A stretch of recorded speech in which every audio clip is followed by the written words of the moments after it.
up, banditos? Hope y'all are doing well. It is Thursday, July 20th, 2:47, streaming from the Pacific Northwest, where it is sunny.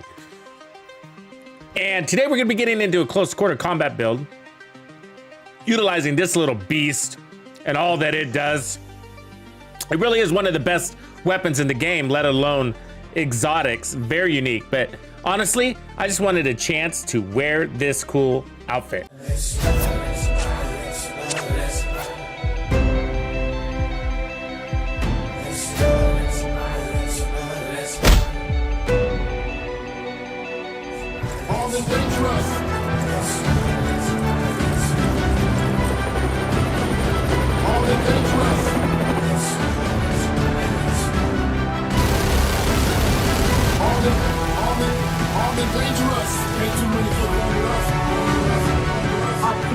Fight one. What you gonna do? Fight or run?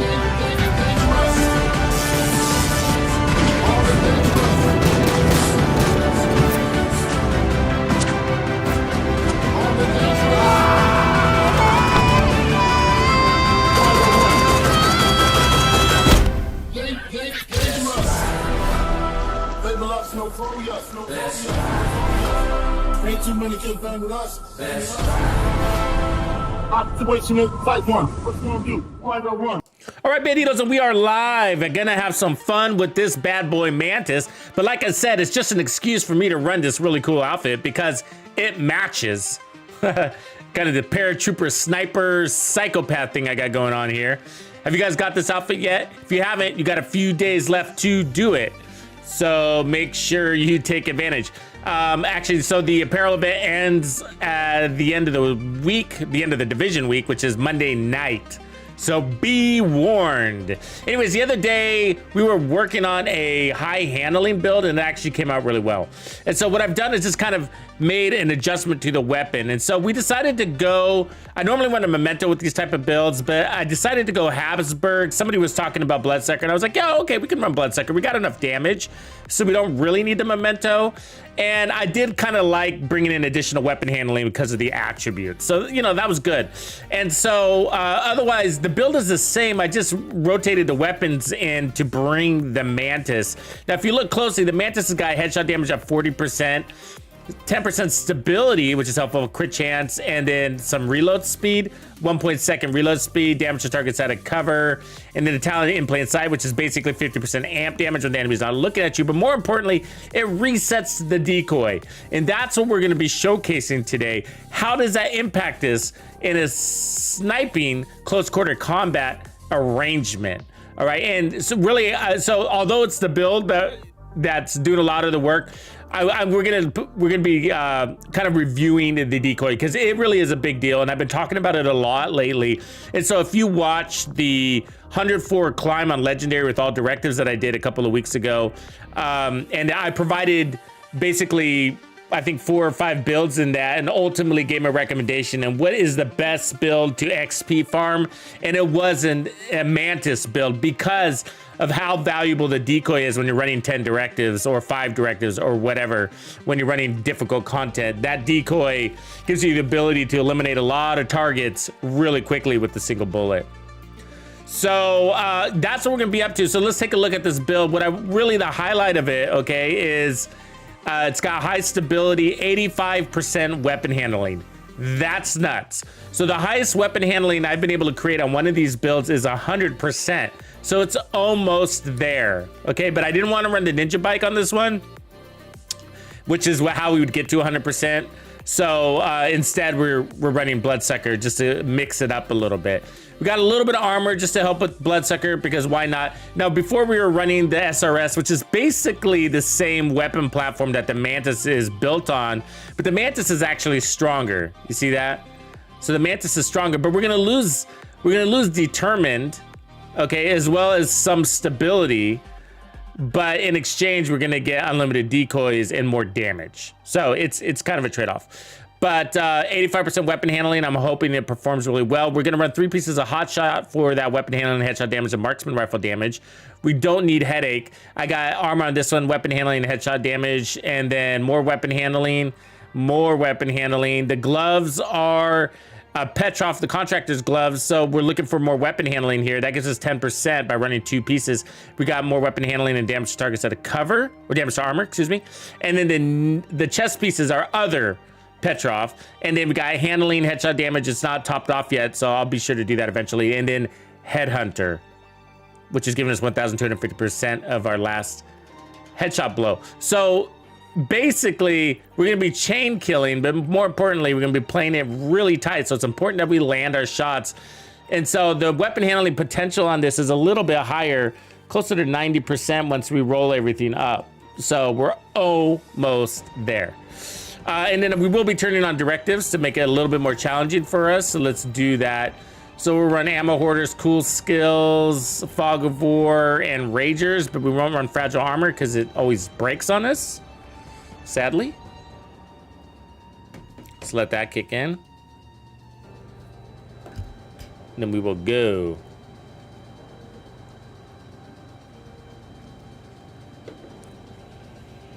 What up, Matt, Skeletor, Biko, Johan?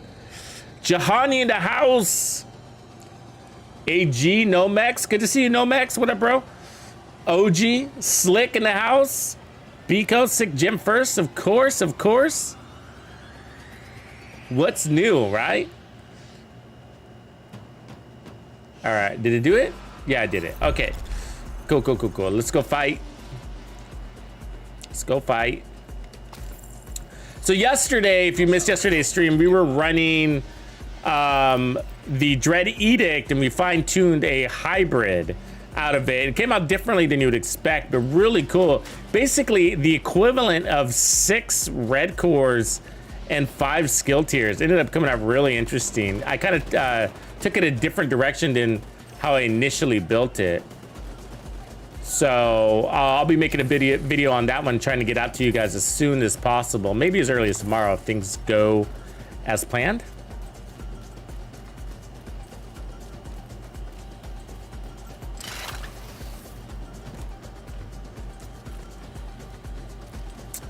Okay, who do we got here? Bunch of Joe Schmoes. So that headshot kill gave me back my decoy regardless of the directives. So the directives are going to be trying to put us on that cooldown, whatever. But as soon as we get that headshot kill, we'll reset the cooldown. And then we got stacked decoys behind us. But one of the big things about the decoy is the behavior. Why is this happening so easily? How did I get those 5 or 6 kills so easily? It was the decoy. It's not my sniping skills. I know you think it might be, but it's not. Their behavior changes with the decoy. And that's what I'm showcasing here. It's they stop doing acrobats. They don't hide as much, right? And they walk in straight lines, basically. And that's why we like the decoy, is because it also gets them to turn around like this. And then we can shoot them in the back of the head. Basically sucker punch them. And we got a lot of handling, so we can play in nice and tight. And I can be pushing the limits of that. That's the point of this build, is to push the limits of that.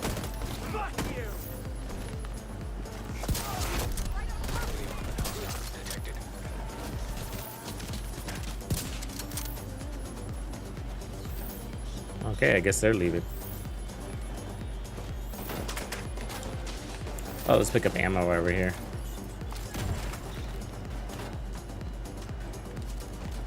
Oh shit, I didn't see her there. Get off me. Just something to play with.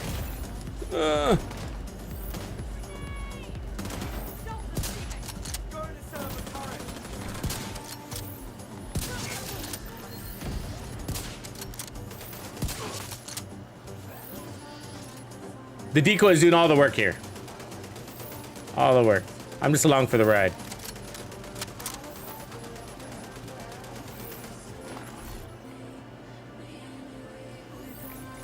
I might need that thunder strike.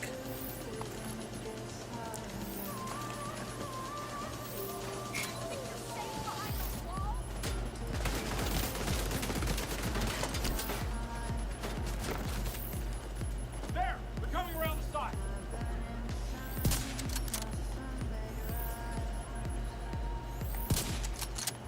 Really? Oh, look at that. We got a new crew. Ooh, it's an elite convoy too. All right, here we go. You guys ready for this? You're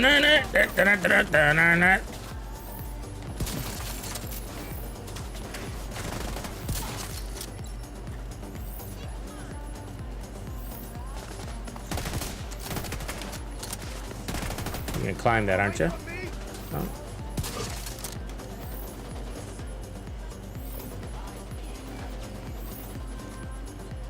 Where's that last guy go?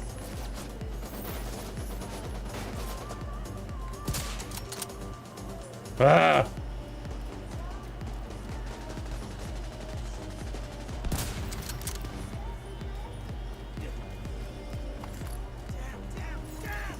Detecting additional hostile contacts.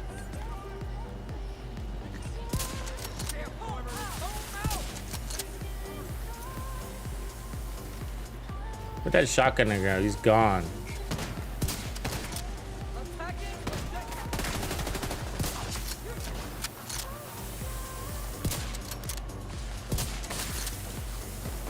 Oh my god.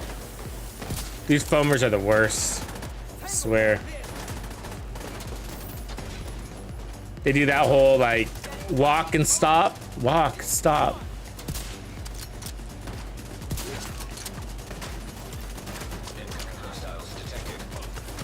Oh, there's that convoy.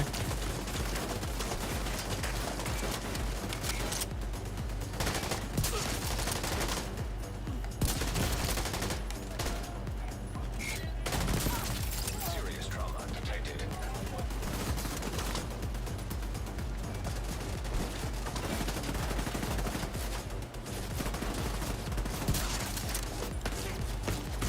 Ah! Agent down. What shot me?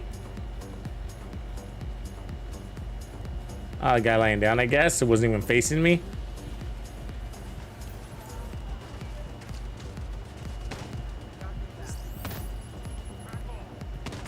Don't hit him, don't hit him, don't hit him. Ah! He's just about to get me.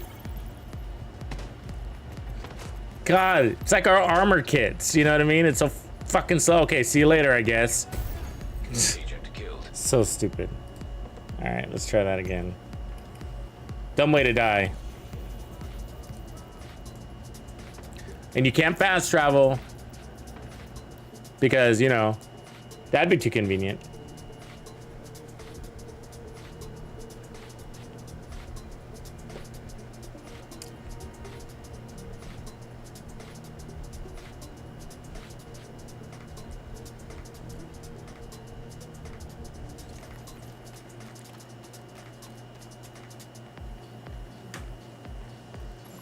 That's one of the things I wish they'd fix, you know? Identified. So, like, it's just really dumb if you think about it. Like, this guy, this control point guy, right? Like, he can take the whole enemy's damage from guns, right? But one little melee, and he won't pick you up. What is this logic? Whose big idea was it? They should be fired.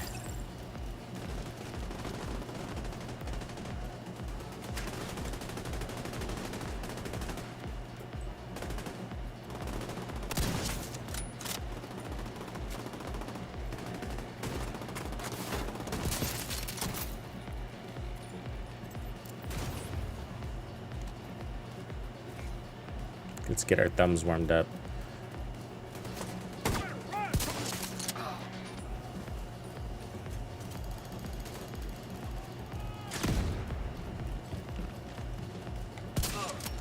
Whoops. Damn! I'm attacking now! Keep trying, dickhead. We'll get you.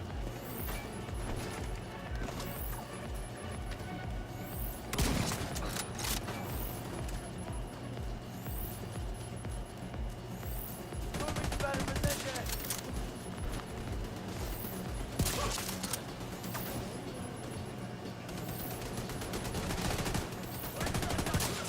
Ah, that was a body shot.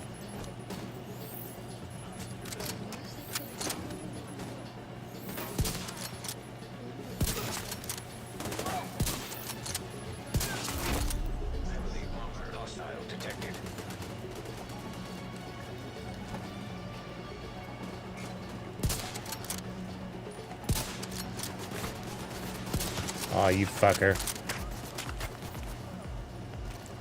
Why can... Don't you wish we could slide into cover? We can't do that. It'd be nice to be able to do little things like that. And that's where the game is kind of clunky, don't you guys think? Like, that's the basic mechanics to be able to slide into cover, and we can't do things like that, or jump, or go prone. Like, why? Because it's third person, or I mean, that shouldn't be an excuse. I don't think. Was this game made before that was a thing? Makes me wonder. You know, yeah, people don't need to jump in games.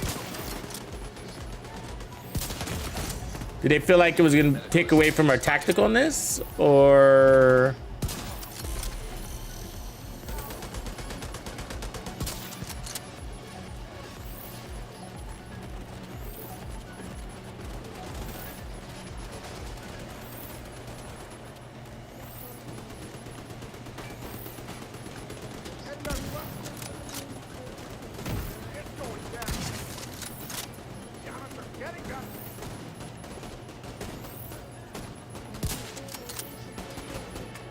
This guy's beefy as hell.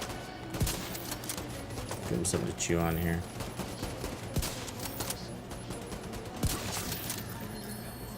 That makes sure you have your amplified damage. That's sort of the point of the decoy with the Mantis.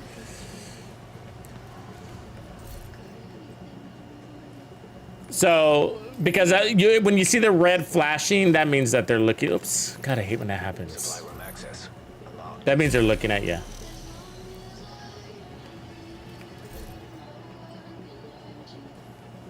Yeah, I hope they do bring it in. Little things like that. I think sliding.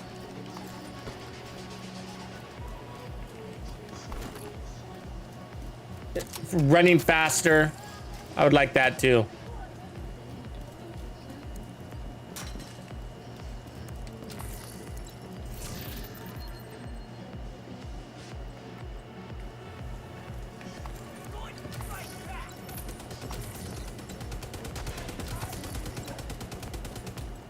Oh, by the way, I did a review on the descent rewards. It broke down how it worked because it's kind of confusing. So that's pinned at the top of the chat, and hopefully that'll make it easier to integrate into your loot strategy.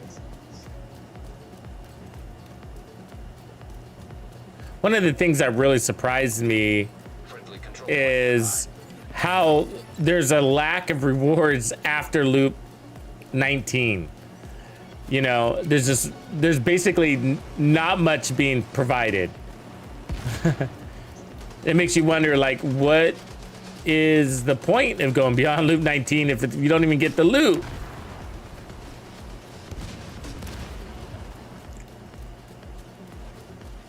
But those recalibration caches are quite valuable, very valuable actually. And I would like to have a better opportunity to farm them, you know, than what's currently available. But having named item blueprints is a sort of a big deal. I mean, imagine having the Murakami knee pad, Emperor's Guard knee pad blueprint. Imagine having that, right? I mean, you could craft any version that you need. More importantly, you could crush anyone that you have, and then, you know, to go back to crafting it if you need it later because of stash space issues, right?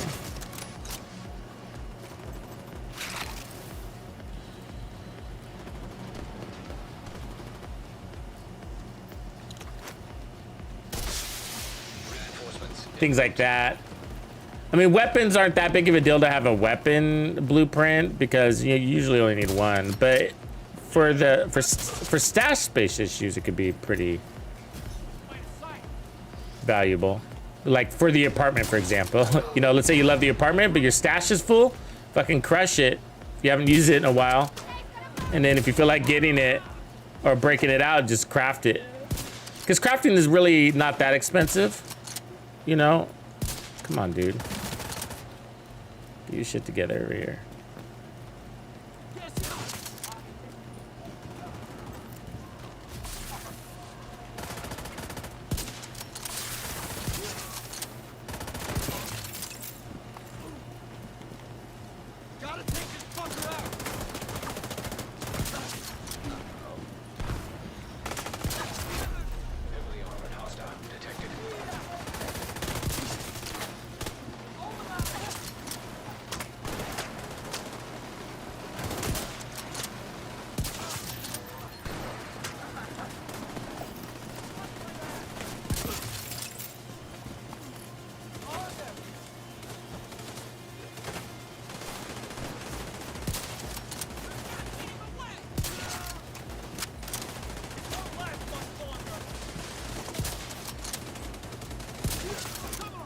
Still got me, huh? Tread carefully. We can do this. Detecting additional. I'm always low on electronics. That's the big thing I'm always low on mostly. Yeah.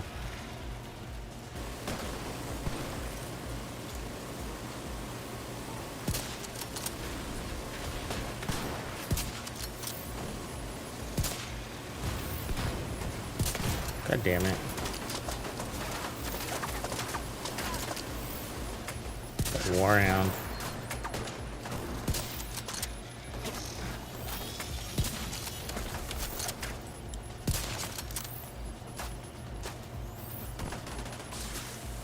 Oh, phone.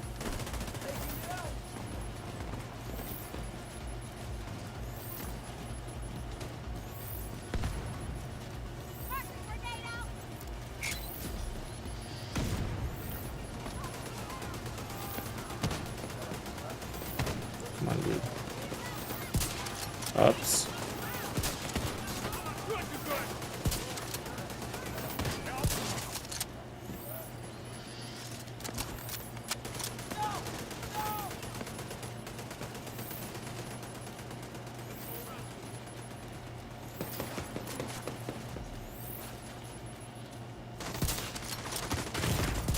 Ah, Signs critical. watch that body flinch. Ah! Agent incapacitated. So the memento would be kind of nice because we'd have stronger heals and regen. So when I pop back out, I could take an extra bullet.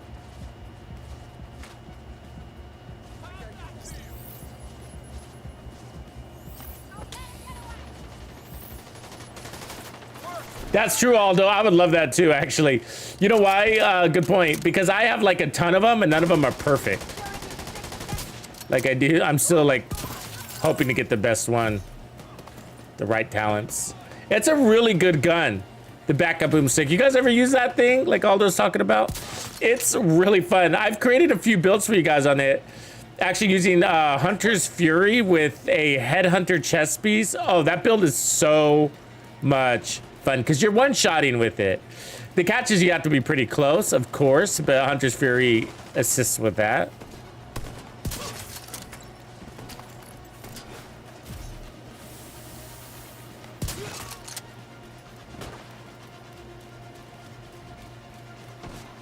This guy up here harassing people.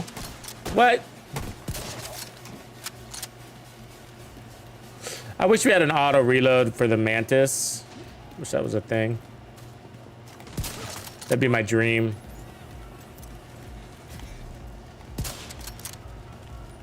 Jesus Christ.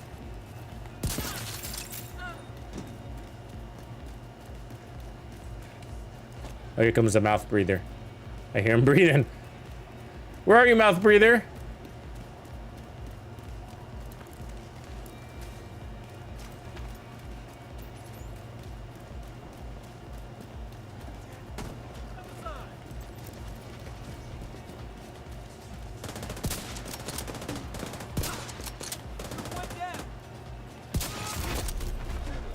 Hostile detected.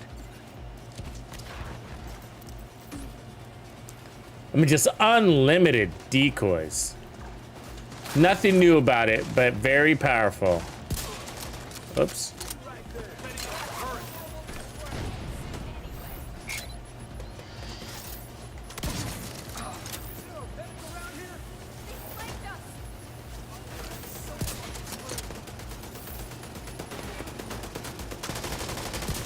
This lady's quite dodgy. Ah, lame.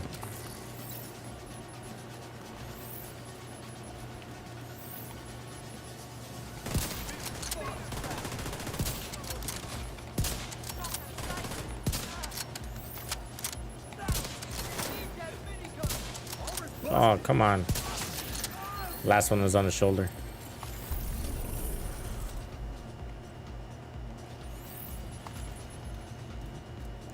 Paradox! Ah, I like the way you spelled that. What's going on, man?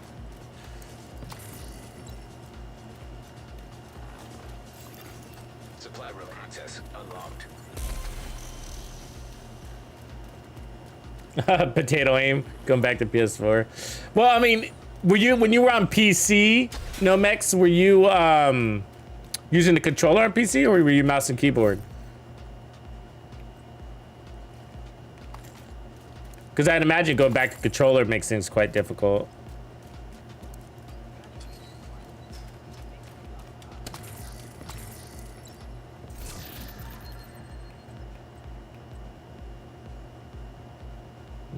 That's not bad, huh? Got that explosive, another explosive sniper build we've been working on. Those are really fun. I really like those. Just different, something different.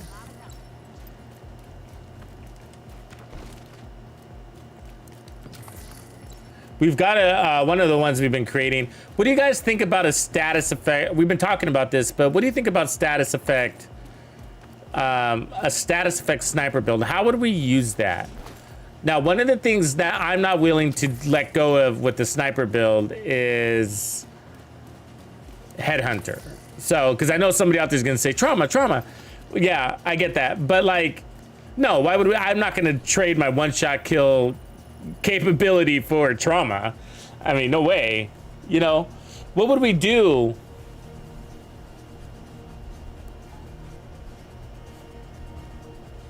Oh, I see, Nomex. What do we? So, what would we do with the status effect sniper build? What would that be? Riot foam?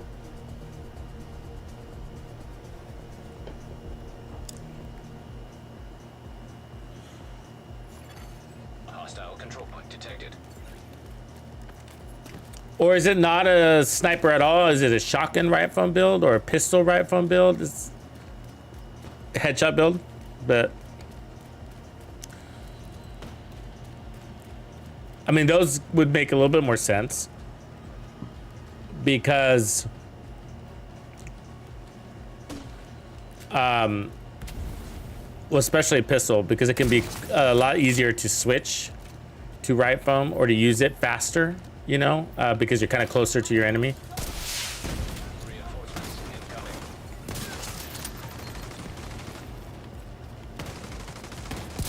Like that backup boomstick actually would be, oh god, they're back here too. Serious trauma detected. Jump! Oh, hide, hide, hide. Couldn't go around that corner. That's that clunky shit that I talk about. Like I couldn't wrap around the corner. Oh, what? The fuck? What the? Agent killed. The hell just happened?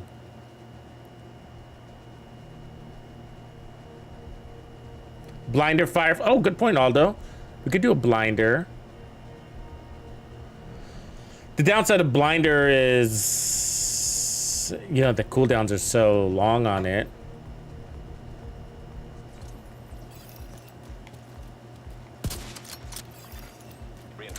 Reinforcements. Reaper sent me a video where he died from one of these things falling.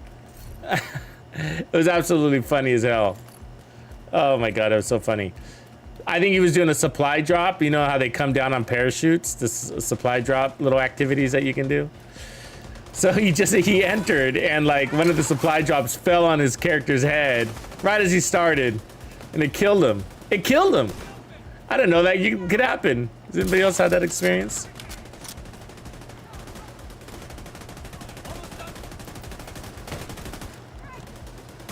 Oh my gosh.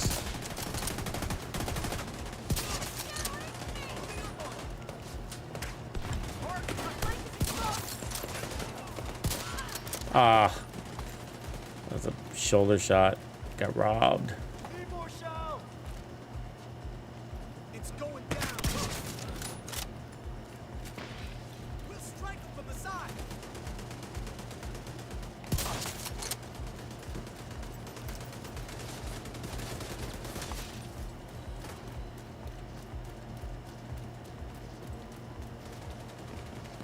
Screw you, agent! What are you doing now?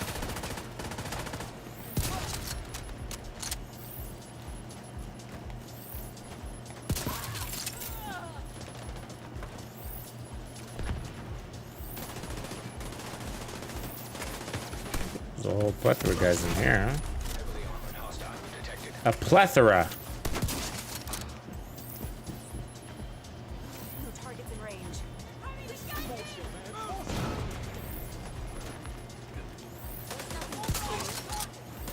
Sucker.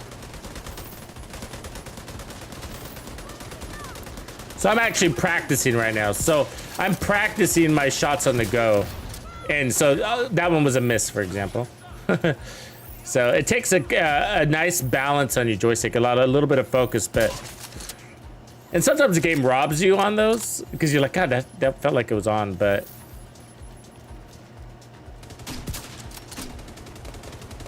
It's really a distance thing, like there's a certain distance where you'll have like almost a guarantee. Because the hitbox is so large because of your proximity to the enemy. Greatly encourages your success.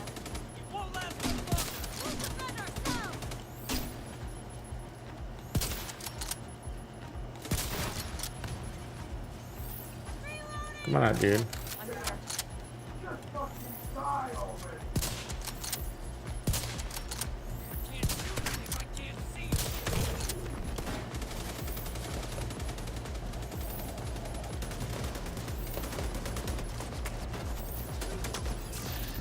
Some ammo.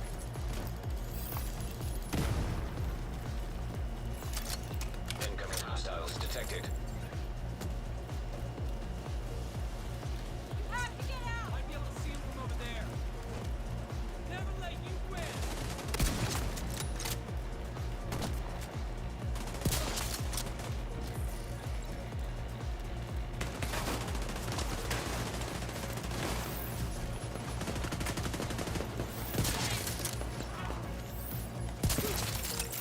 See that? The hitbox is so large that there's a distance.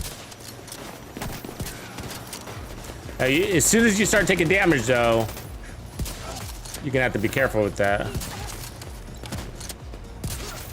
because they're gonna break it.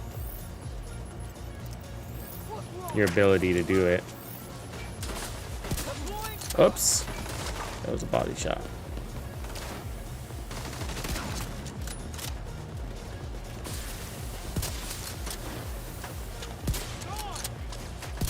And then some enemies are just a pain in the ass, like this guy. The way he moves.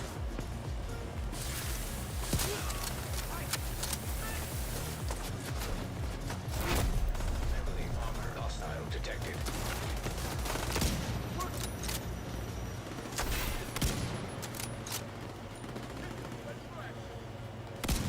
The fuck? Can't get one of them. Get out of here. Medic is already getting everybody up. See that shit? Come on. Gonna run out of special ammo here. Right in time.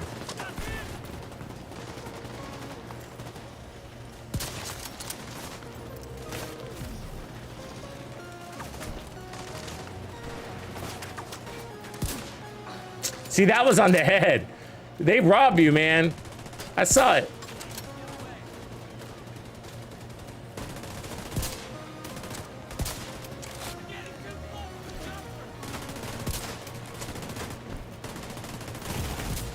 Vital signs critical. There we go.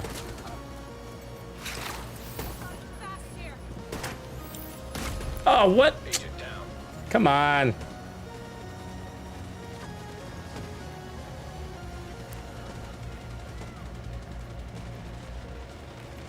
They're not gonna save me? Come on. Oh, you're on a different battlefield. Fishhead, I'm using primarily the Mantis and then the TAC 50. So yeah, we're featuring the decoy really here today. And how powerful unlimited decoys are. Otherwise, the build is a close quarter combat, high handling build. So I'm forcing myself to kind of shoot as I scoot. And so, because I'm practicing my sniping on the go.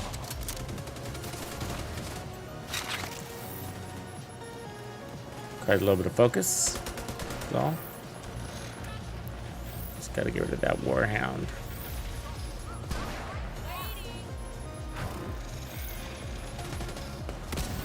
Whatever, lady.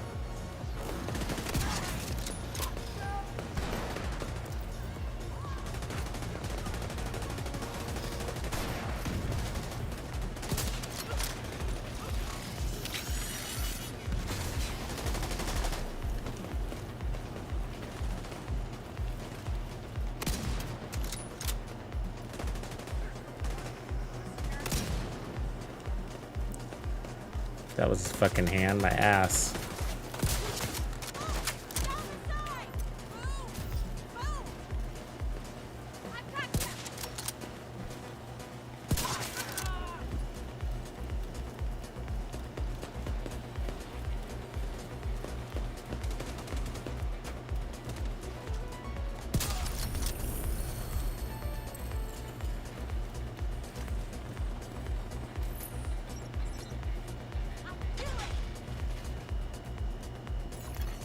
Supply room access unlocked.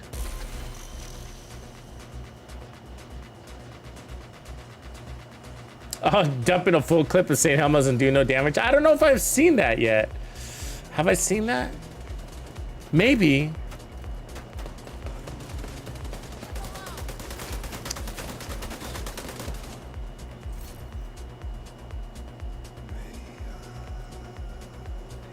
I remember complaining like a week or two ago about I felt like there was some sort of lag in the game. I was like, man, I swear shots are just not being counted, you know?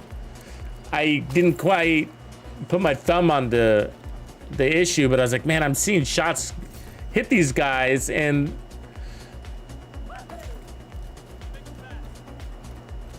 they're not taking damage.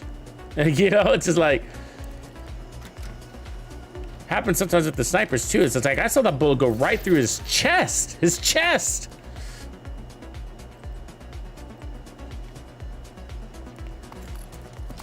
But yeah, a whole mag, I mean, that's pretty obvious. I know game modes can cause a lot of issues. Like if you're playing a Hollywood event or something like that, you know, that always tends to come with it. Obviously, that's not happening right now, though, is it?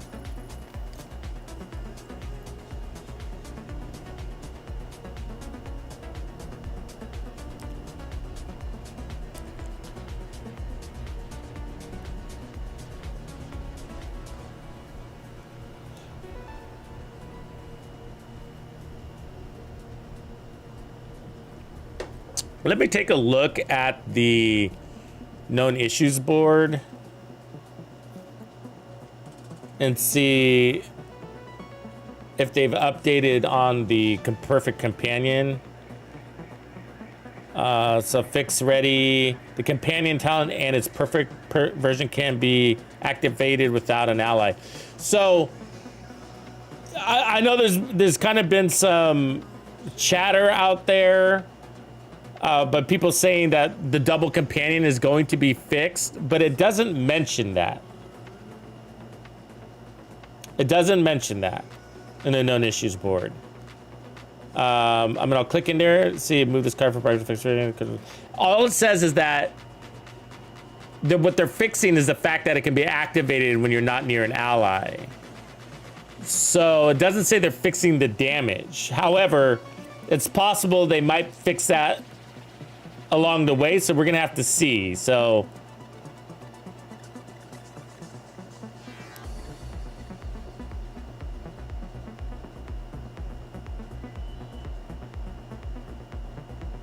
ooh, Riot Foam skill rebalancing in PvP. Some PvP stuff going on here, huh? Loot, superior purple gear can drop from rogue encounters, so they're gonna fix that.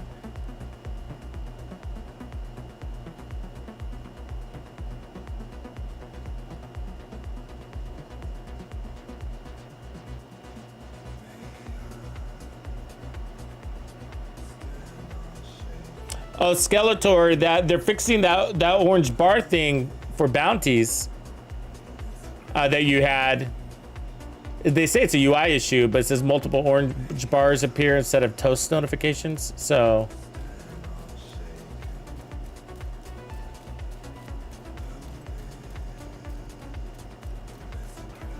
Yeah, otherwise nothing really interesting I see here. Control point identified. All right, moving on. But people are saying that they're gonna nerf double companion, and they may, but it does not say that. It does not say that. So I don't know why they're saying that. Are they just making things up? I don't get it. I really don't trust the news channels, I swear. Just like, you know, double companion is being nerfed. I mean, I'm seeing that out there, and it's just like, I don't see it. I don't see it. I don't know where they're getting their news.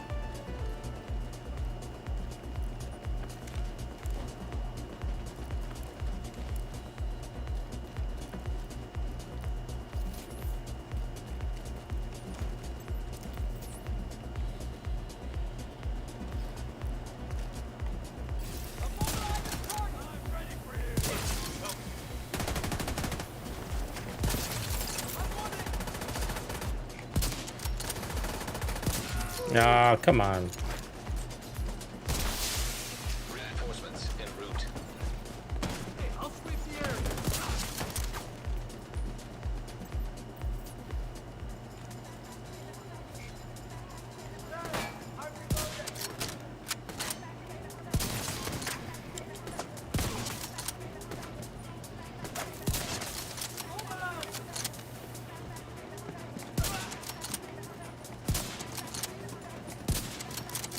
Come on, chicken shits.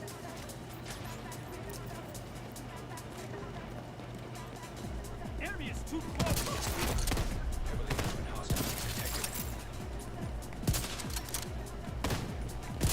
Ah.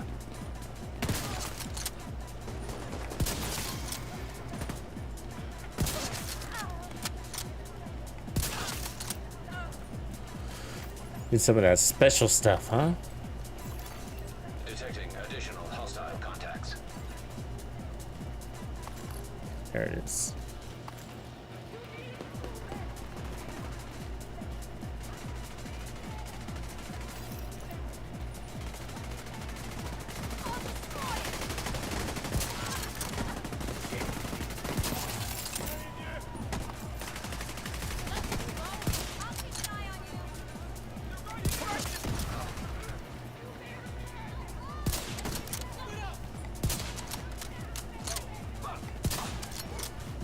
That wasn't a headshot.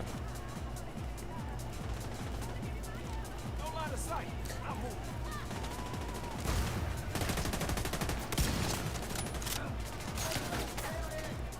Oh, he's shooting through that? Wow.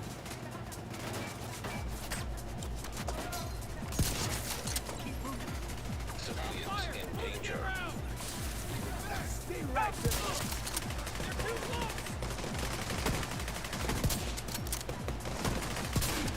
What? They robbed that from me, man.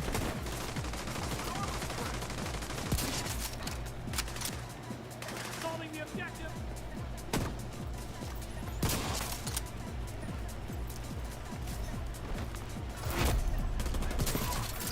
What did you do?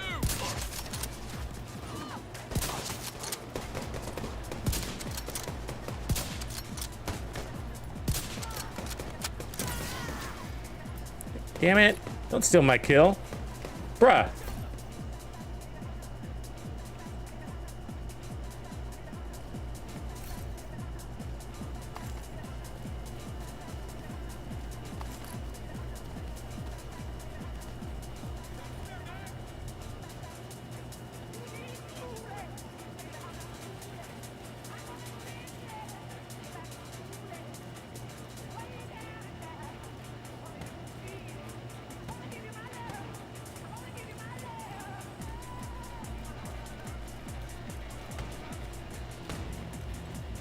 What up, Zoo? Zoo made it. He's made it. Appreciate you coming, man. Welcome.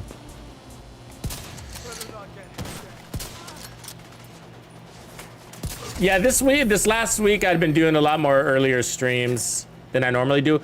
My normal stream start time is somewhere between 2 and 4 p.m. on the Pacific. So that's when I normally start. However, over the last like week or two, I've been starting a lot earlier. Sometimes in the morning, mostly for the heat.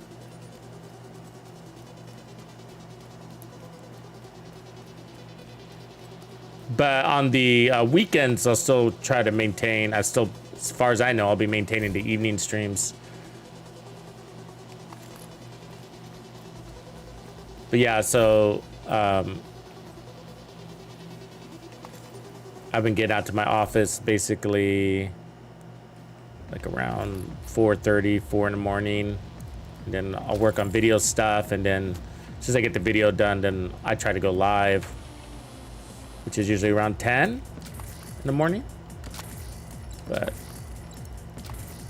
won't always be like that, just when it's hot.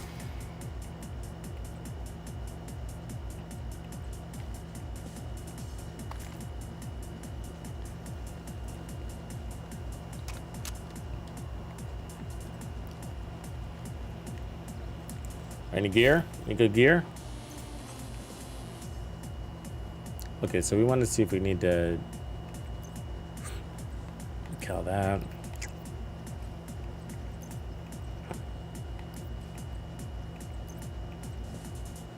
Keep that one.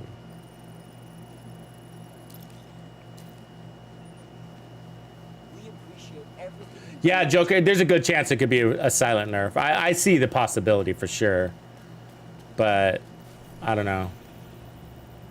And the reality is that the devs aren't that good at updating the known issues board. There's so much that doesn't make it on the known issues board. You know?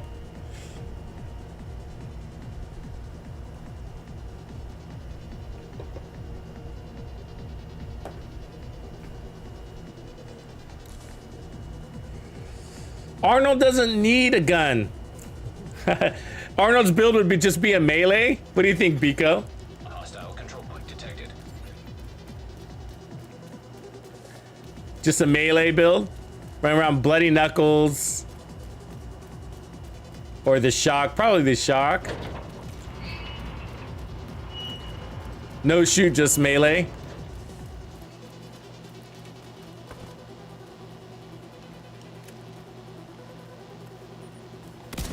You have to think that one through, huh?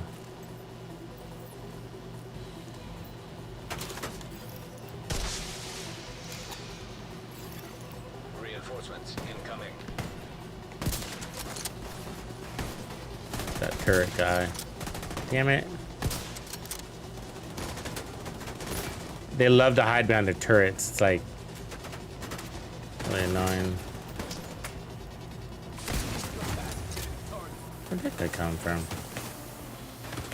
Foaming me right in my fucking face? Damn, bro. Take it easy.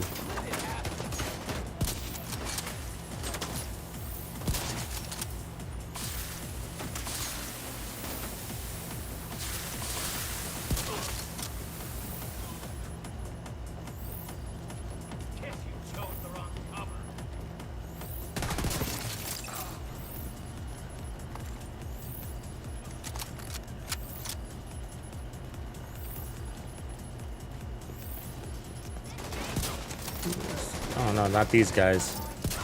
It's their bow and arrow. Oh, it was not a body shot.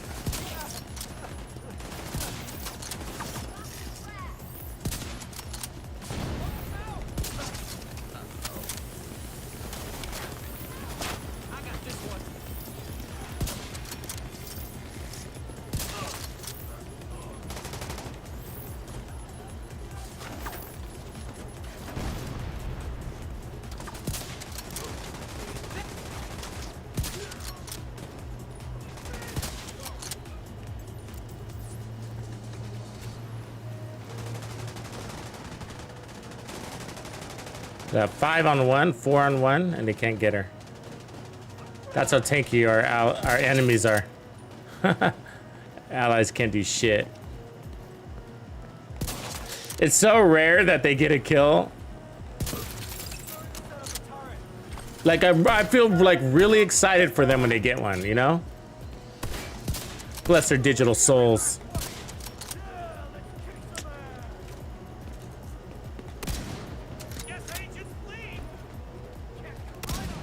I want a weird angle.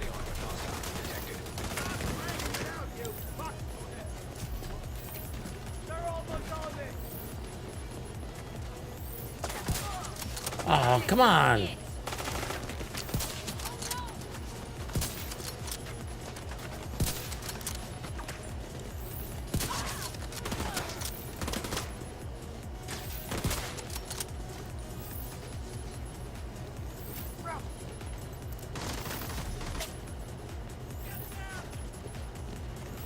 Watch your flank!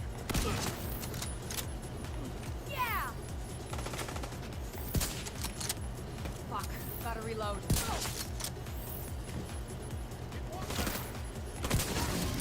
There we go. Hostile broadcast detected. Incoming hostiles detected.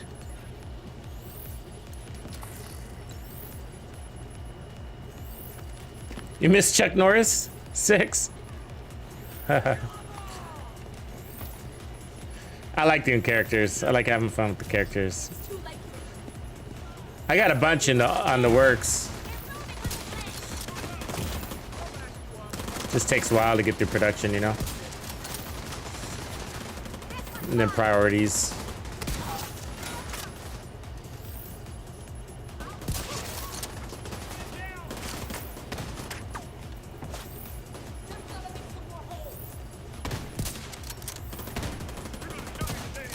Alright.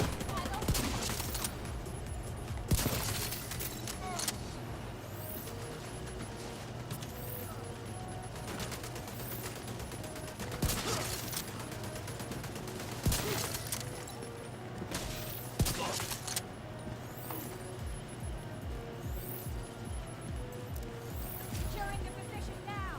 Let's do it.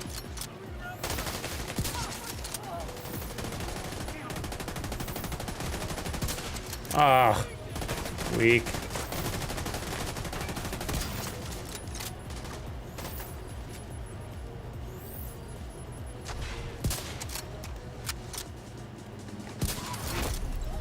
Weak again. Hostile detected.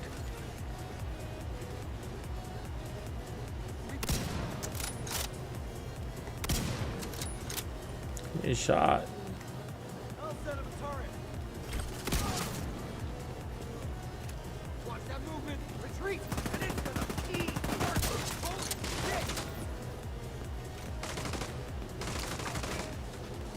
home. Come on, pirate. No way I can hit him from here. I'll finish that agent. I'm gonna need new plates.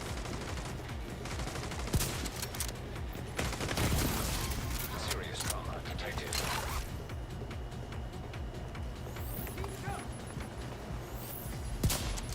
Mobilize.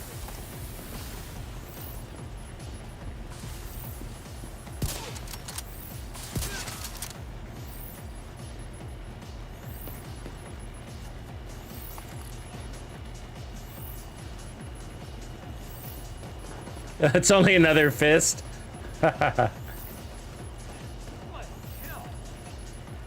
Thank you, Chuck Norris.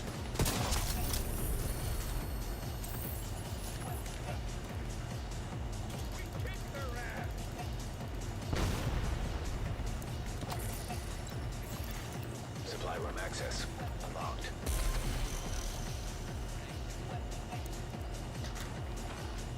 Oh, I would love knives. Yeah, we talked about that, like knives. We were just talking about that the other day. I was like, I'd like to see a hatchet. Like a hatchet or a tomahawk. I want to throw a tomahawk at somebody. Hostile broadcast picked up. Katana. Actually, one of the things I think that would be really cool, I think it would be a smart play for them to do it, but is a sidekick companion animal, like a dogs, like would be really cool. Is, you know how there's all the wild dogs out there running around and whatever, that if you can adopt one and then train him, oh my god. So he could bark when there's loot nearby, or enemy, obviously. Maybe attack enemies.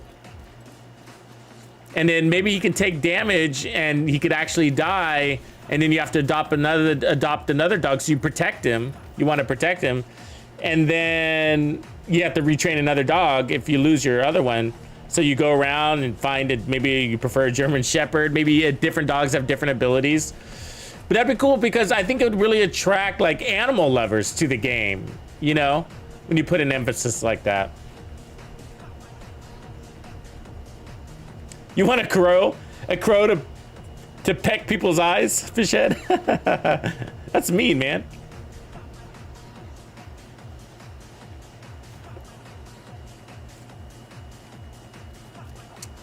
Moondog is not really a melee build out there worth it, to be honest with you. It's not.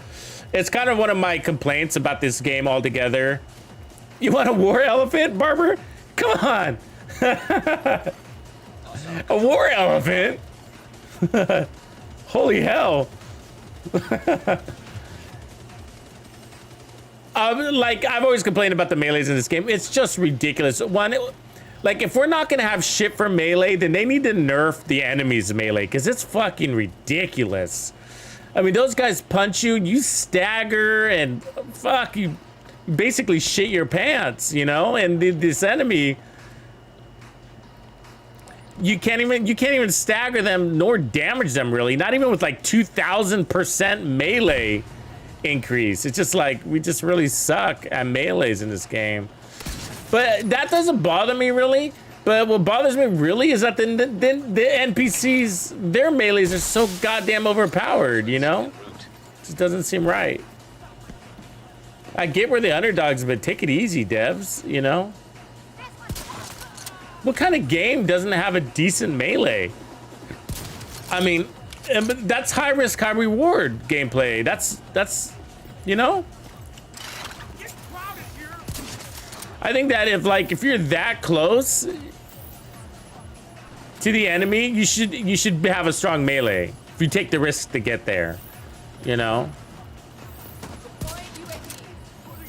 And maybe not damage, but at least the stagger, you know?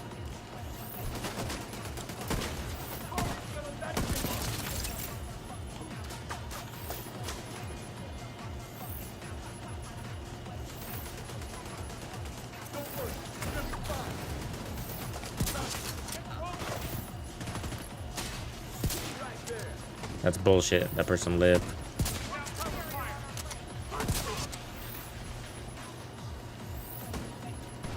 Come here, you fucker. Don't you go running away. Oh, come on. God.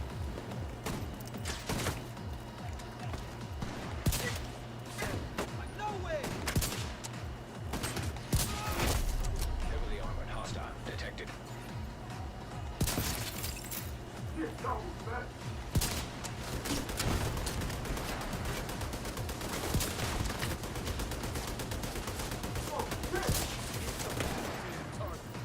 Shit. Didn't see them.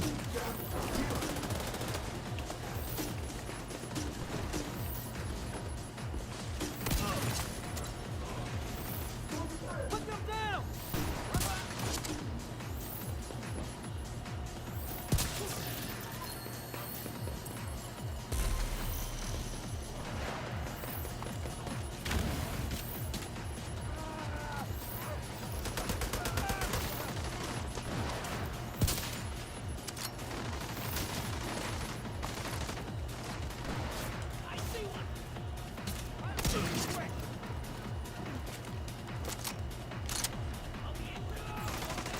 Detecting additional hostile contacts.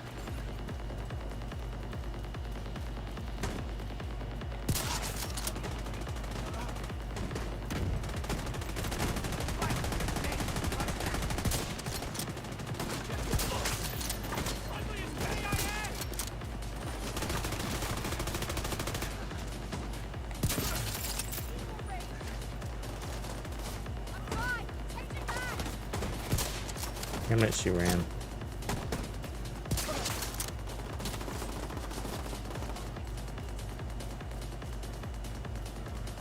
Here we go!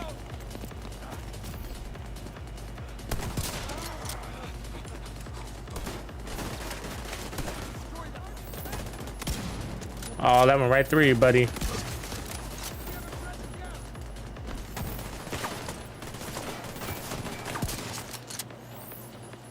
Bloodsucker could be better, huh? I feel like it doesn't do much for us.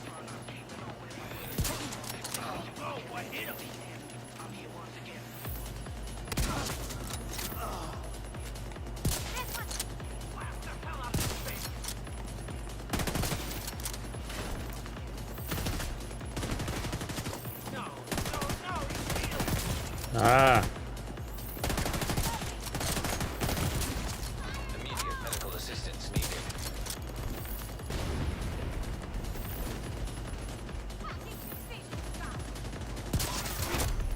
Heavily armored hostile detected. Hell of a fire grenade she throws, right?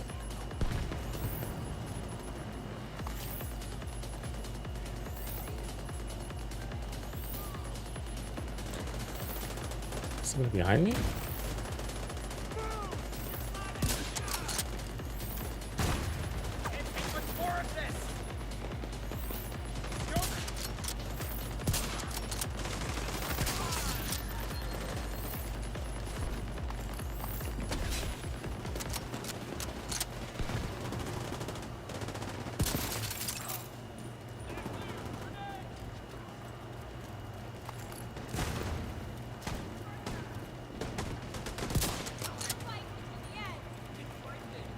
I've got your back. Someone cover me. Need to reload. I think they got him. Grenade! Asshole! You just killed the true son. I'm closing in on them.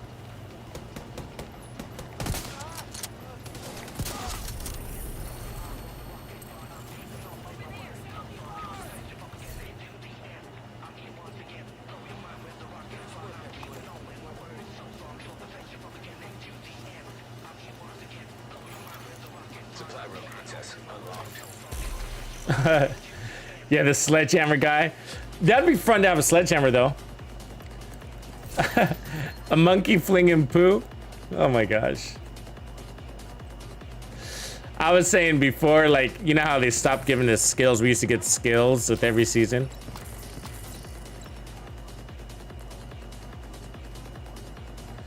I thought it'd be cool to have, well, as one of our skills, like an IED of like a dead carcass of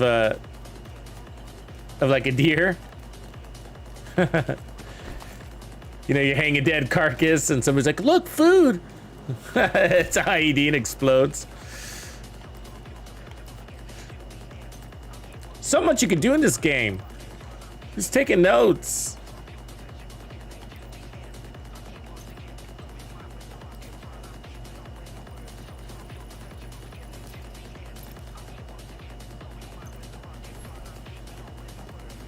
Yeah, you know, I always wonder if they're ever gonna bring back new skills, right? I mean, it's been so long since we got a new skill. What was the last one? Was that the Achilles pulse?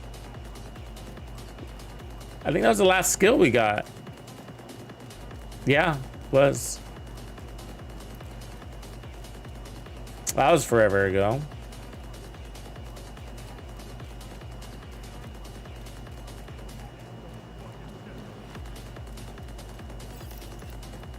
But man, I really look forward to that. It was something to grind for. It was like seriously something to grind for. And it was basically the reward for completing the manhunt at the end of the season. Name boss. Nice. You guys take out the suicider though.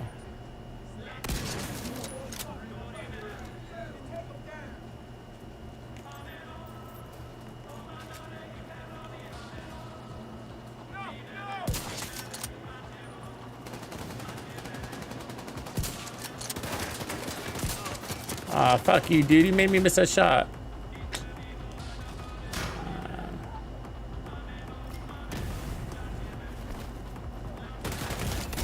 Oh my god. I'm gonna die here. Yep. God, that sucks. Because it's a jog. Fuck it. Going back over here.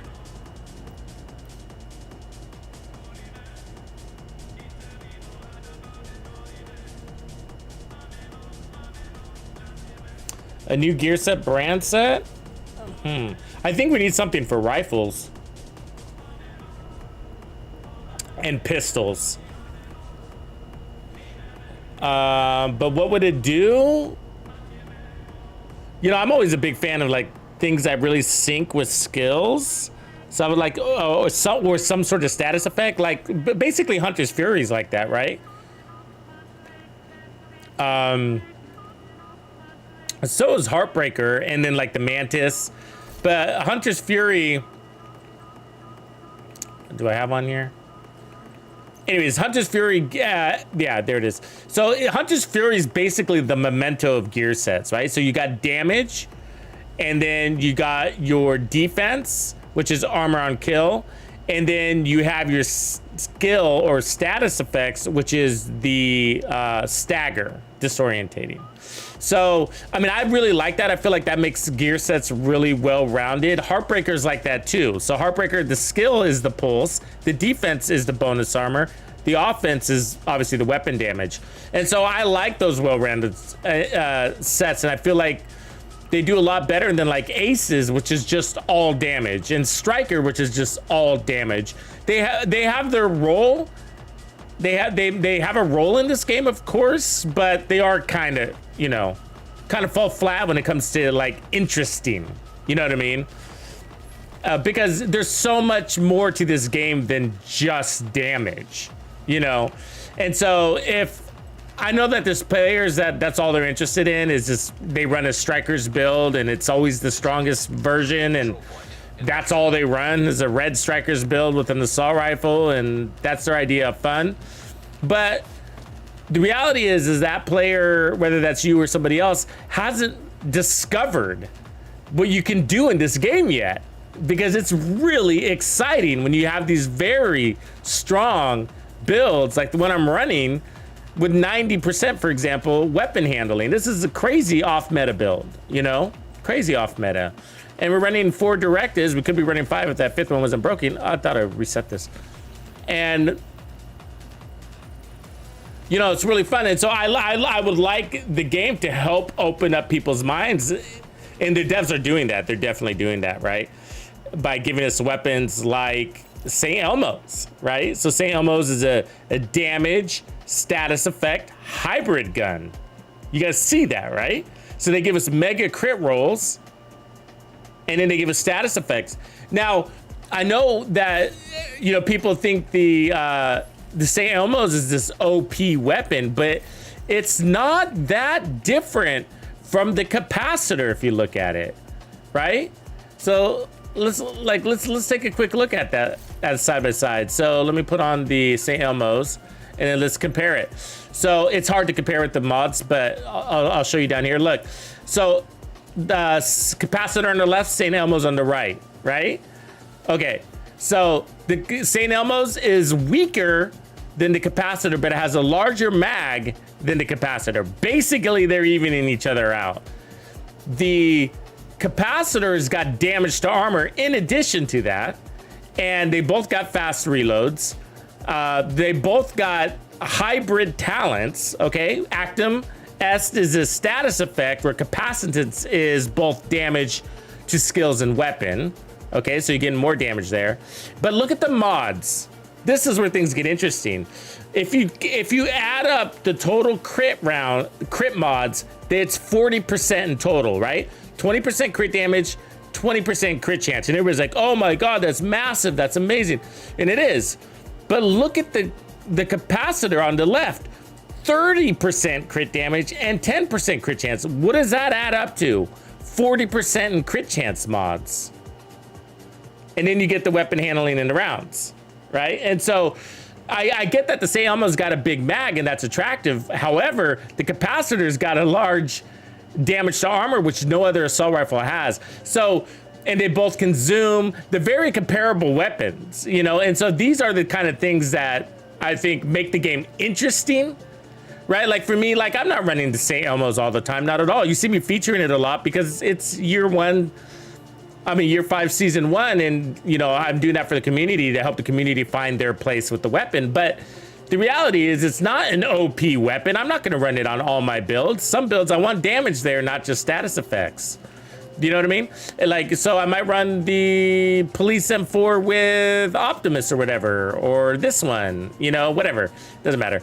But I would like that needs to happen in our gear sets, because things like Aces, you know, and Striker, they have their place, but they are kind of boring. I don't want to say boring, but that's not necessarily the word I want to use, but they're not as interesting. That's another way of saying boring, I realized, but you know what I mean? They're just not as interesting. But they have their place. And so for a squad, it's really cool to have one guy running that while the rest of us are running something more interesting, so that we have at least one guy with pure damage, and then we can pick him up every time he goes down. But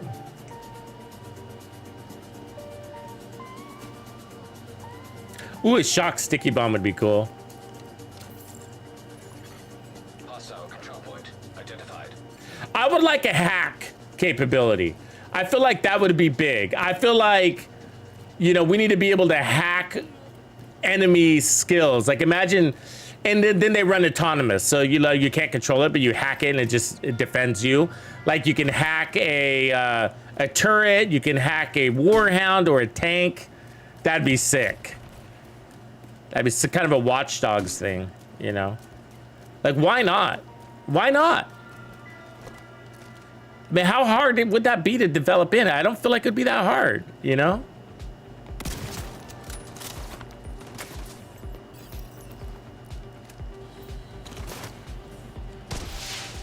Reinforcements incoming.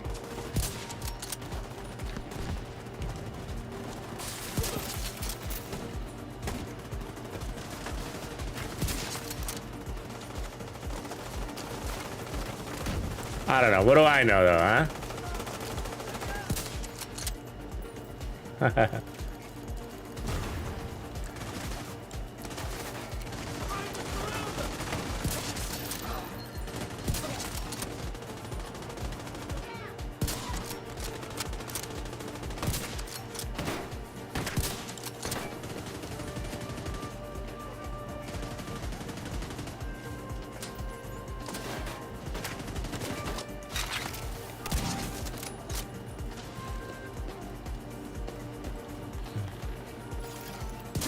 Reinforcement complete.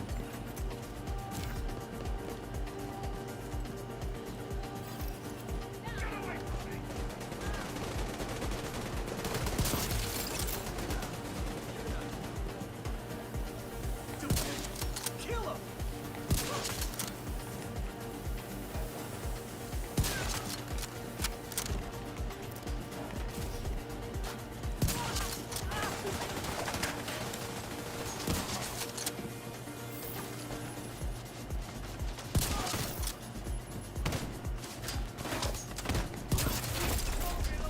Hostile detected. Come here, bossy, bossy. Turn dead. Keep going. No clear shot.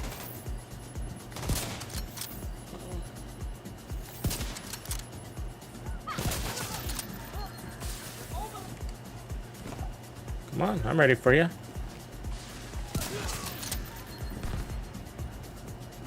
Be messing with my mojo. Your riot foam.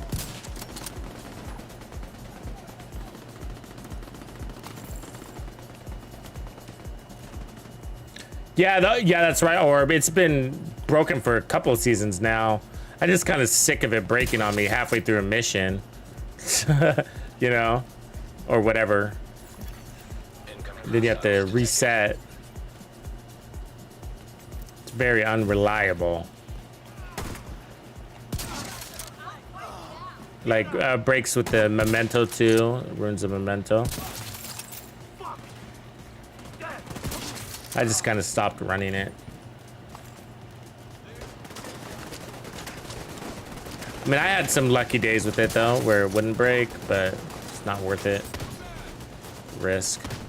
Setting up my turret. Don't stop till it's secure. Man down.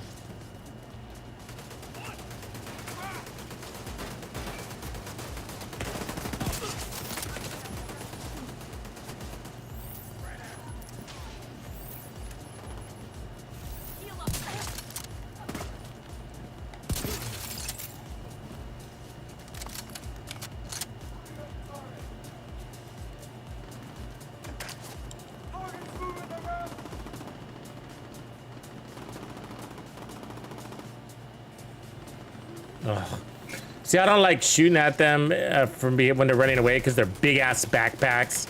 They force you to hit the backpack. The game does. It's like there's no way I hit that backpack, but yeah, the game is like, can't argue with me.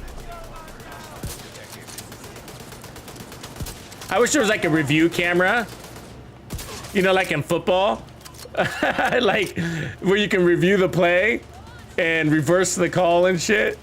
Reverse that call. Coach, throwing the flag.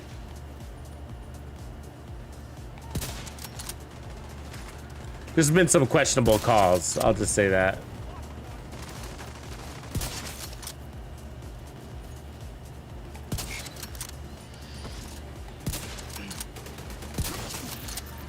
Didn't even get a shot off, did he?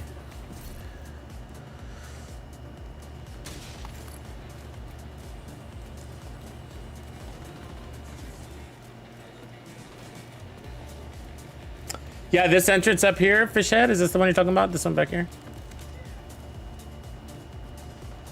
Yeah, I don't use it a lot because I'm always coming from that safe house.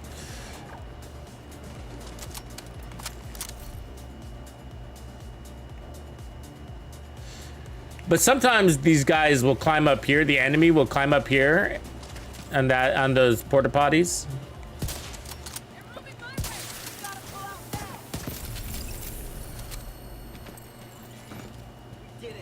Ooh, we just got an exotic, a Mantis. I've been getting lucky in the exotic department lately. All right, not bad.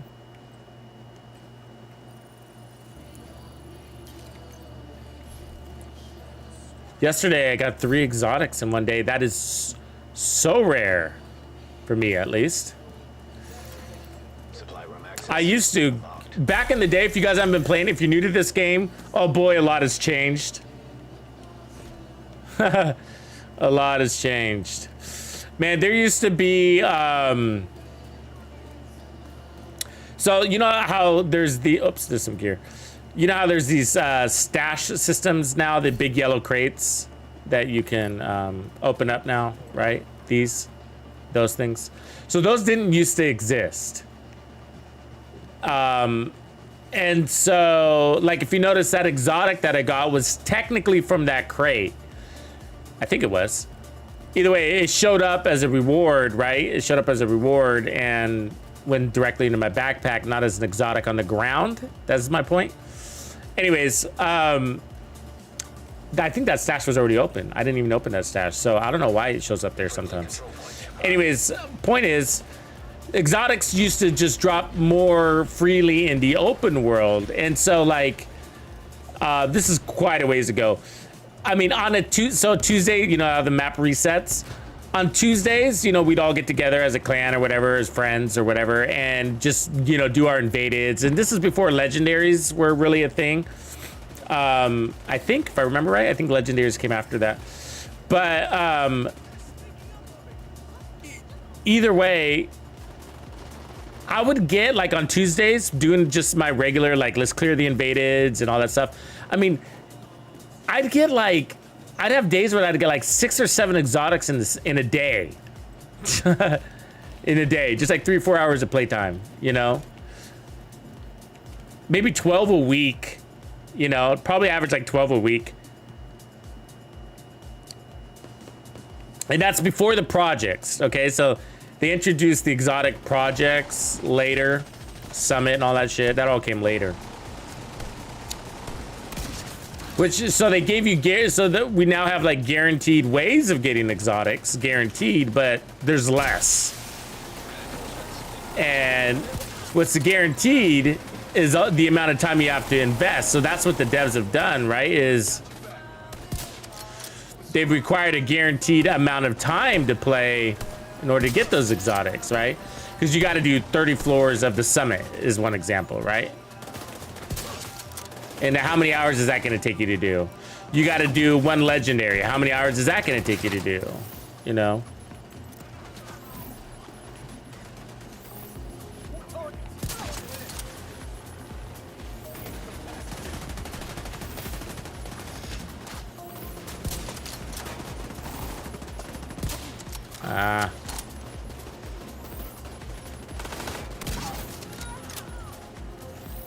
But yeah, I used to rain exotics.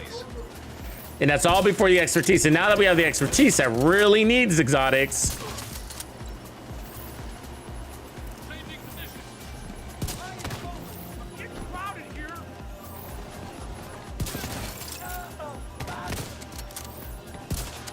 Whatever. Medical assistance needed. Heavily armored hostile detected. Well, it's another heavy, of course. They love sending me those heavies.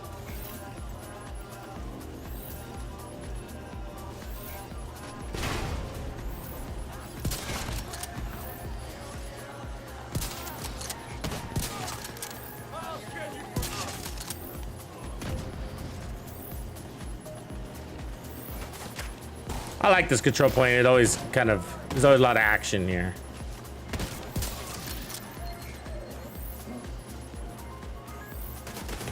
Ooh.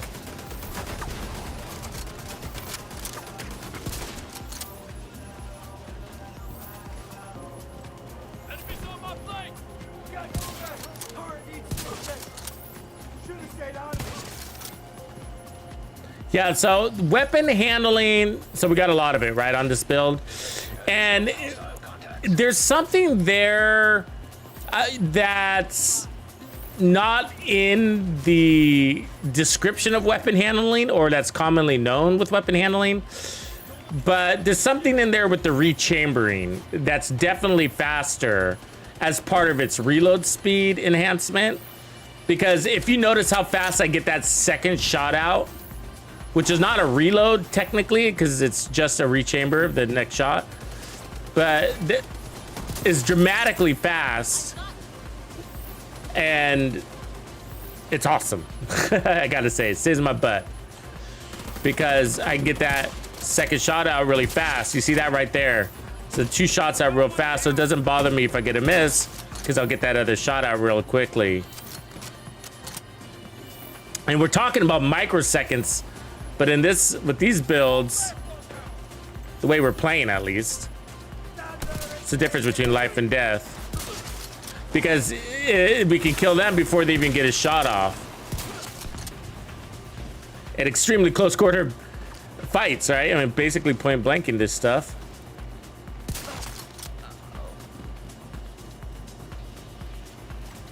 Who's left?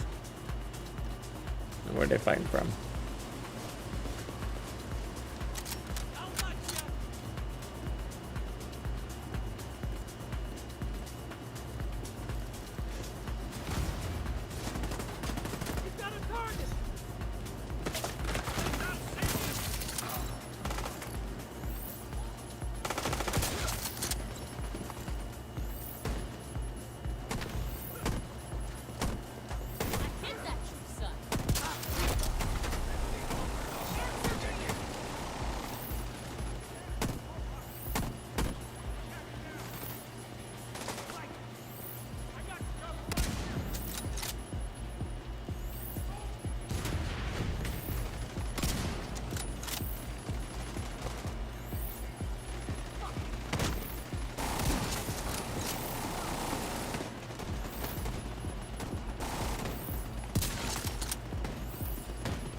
Keeps giving me relics. Fuck the relic. Piece of crap. Supply room access unlocked. Yeah, so I'm using the Mantis. This is what the build looks like. And the feature of the build really is its stability at a 120 and handling at 85%. It's a massive.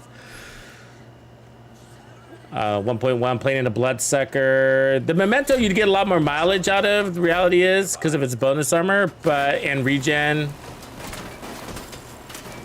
Like my only complaint about the build is how long it takes you to heal, you know? And if you had the memento, you'd have a stronger healer drone, fixer drone, as well as a regen and doubling up on that. But then I'd lose, if I went that way, I'd lose 8% weapon handling because I got the weapon handling. So you know, we're surviving, but I could probably be even more aggressive.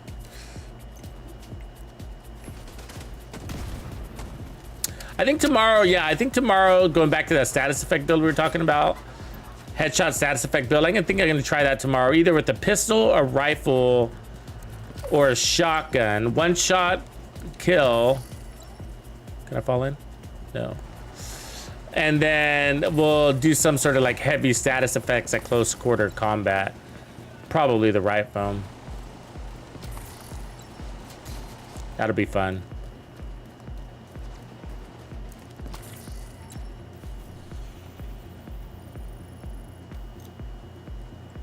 What up, cowboy?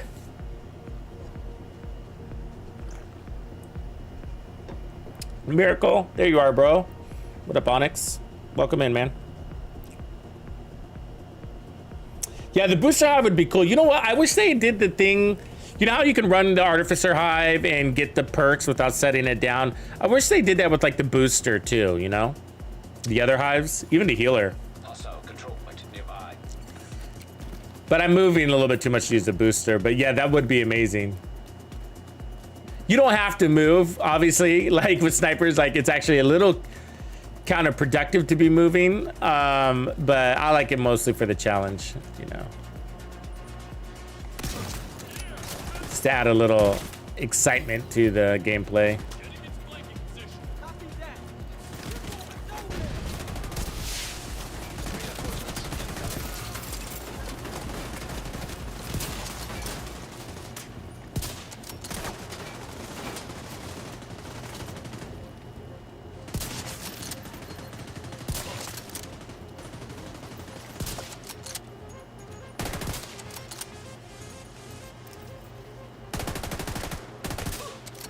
Ah, fucking body shot.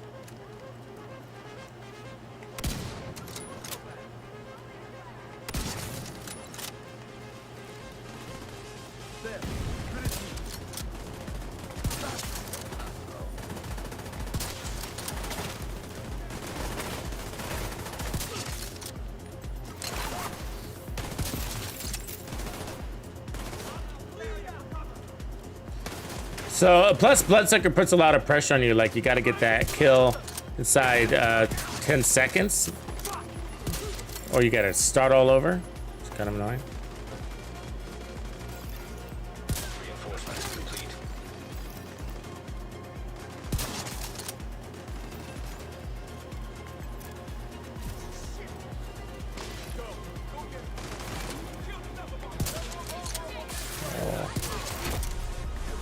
Hostile detected.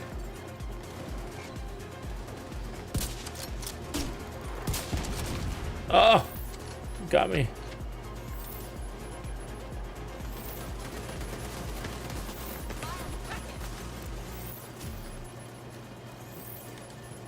Take out this medic before he causes trouble. See how slow my healing is? So that's the only downside, you know. Sometimes I feel like Bloodsucker doesn't do enough for us.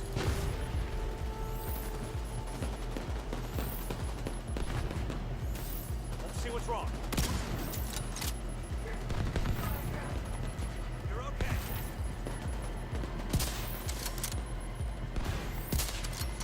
Look at that, both those bolts go right through his ass.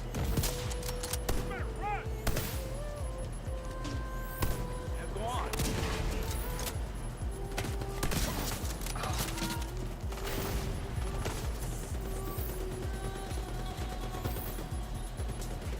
Look at that medic. They got around me. Ah, he's got me. Yep. Agent incapacitated. I can always tell when I'm about to die. I can call it. It's the body flinching. It's just like the game. Be like, nope, not giving you this one. Detected. Nearby location. Guarded by hostiles. Yeah, I like that fish. That's smart. Using the pestilence with the booster. Very smart way of adding handling. Because pestilence is not much of a run and gun weapon either. So yeah, it's a very smart way of doing it. It's better than running braced.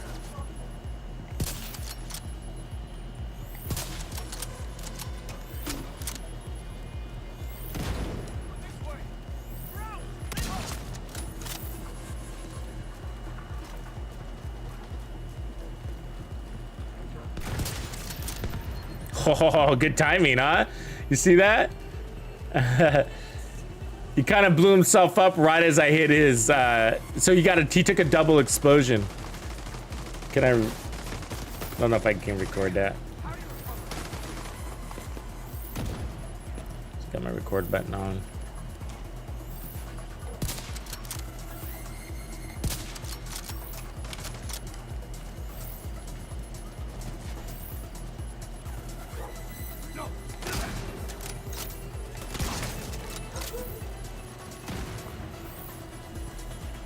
I wish we had a non-exotic TAC 50.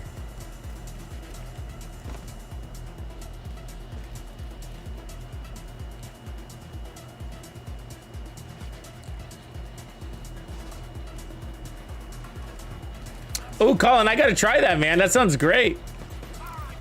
True Patriot for the larger mag.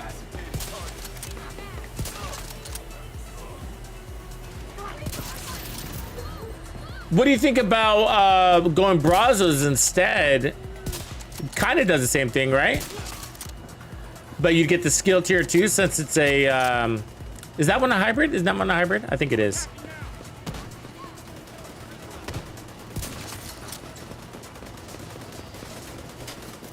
I like where your head's at. Big mag. Big mag and capacitor is nice.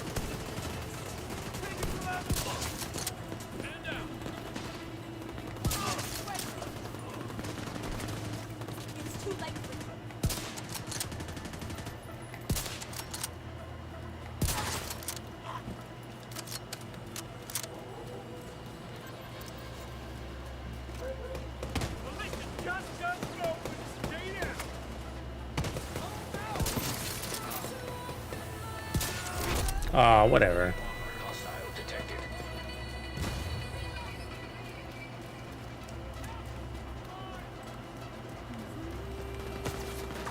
Get away from me! Jump. Hostiles guarding location. Can't go upstairs. I'm in the shit here! Immediate medical assistance needed.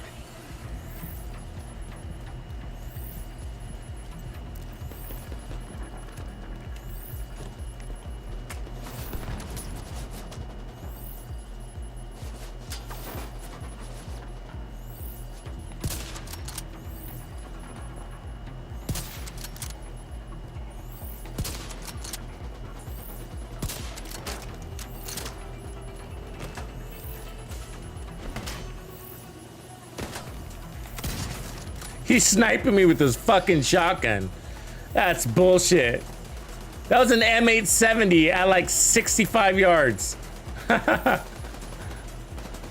Sorry, not a thing. Detected. Location guarded by hostiles. Only in the Division 2.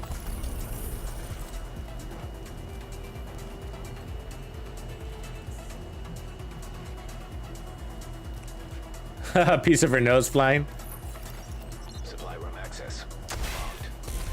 Well, you know, I got this outfit, you know, make me feel confident with this outfit.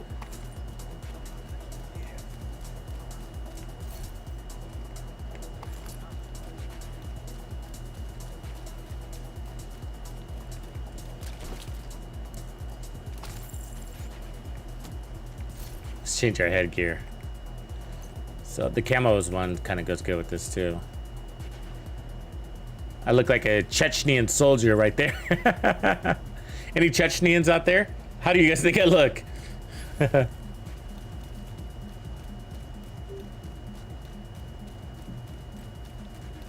No, I'm just keep getting the relic, man. It's dishing out the relic, Maradona. That's all I'm getting, man.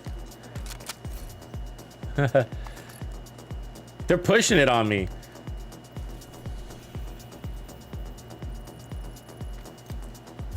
No, this is good XP farming for me right here. Like, I need to run builds like this to get up on my resources a little bit. Not a lot, but at least once a week, it's good for me to run directive builds.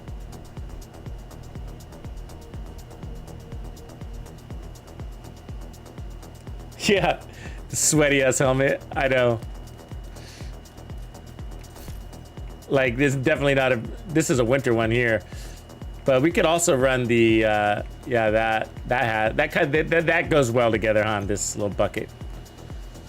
Ward's hat.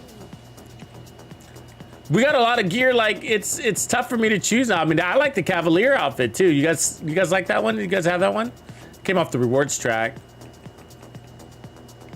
They're making it hard to choose now. We're at that stage, you know? Did you guys know that you can save your gear loadouts? So, like, I can switch to what I was wearing earlier today. I think it was this one, yeah.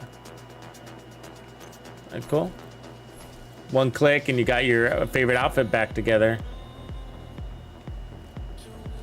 It won't take your skins, right? Like that weapon, like the backpack skin I was running earlier. Because that's part of your build. It's kind of annoying, right? But so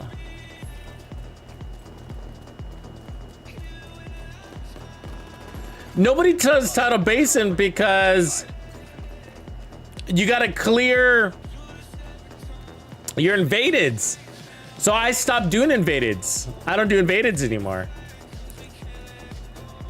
I don't do any of the small missions, basically. Not even for league events. Like, I don't do league events either. Now, that's kind of an old player thing. So, hold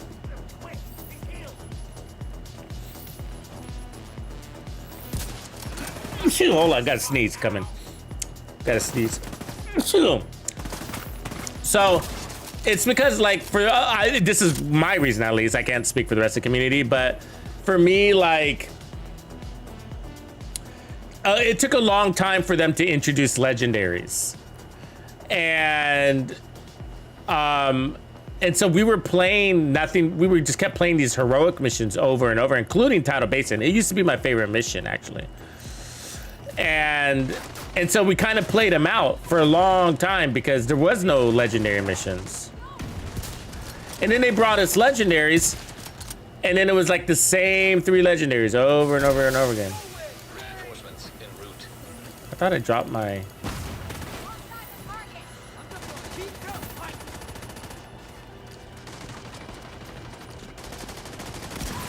And so it was a big disappointment. So I've been saying for like years, oh my God, wouldn't it be cool if Tidal Basin was a legendary? Wouldn't it be cool if Tidal Basin was a legendary? And then they finally delivered it, but now it's locked behind this invaded. And so it's not good for me because for the reasons that I told you, like we played out all the, you know, all those other little missions, like the Grand Washington Hotel, like, oh, like it makes me sick to go in there. Like I get sick to my stomach. It's just so annoying to play those missions, you know?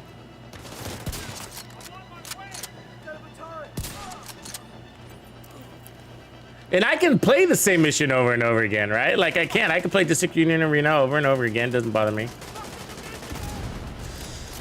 But heroic missions, the majority of them just are feel really lame to me. You have to deal with this, I guess, some ridiculous things. But some of them are still fun for me, so it's not like everyone. Like, I still enjoy, like, Potomac's not that bad. Potomac's a little bit fun. The bunker's kind of fun. Lincoln's pretty boring. The trade center is kind of fun. But I hate, there's parts that I like really hate. Like one of them is like, you have to go downstairs and reactivate Isaac and all of that. Like, oh, I want to skip this.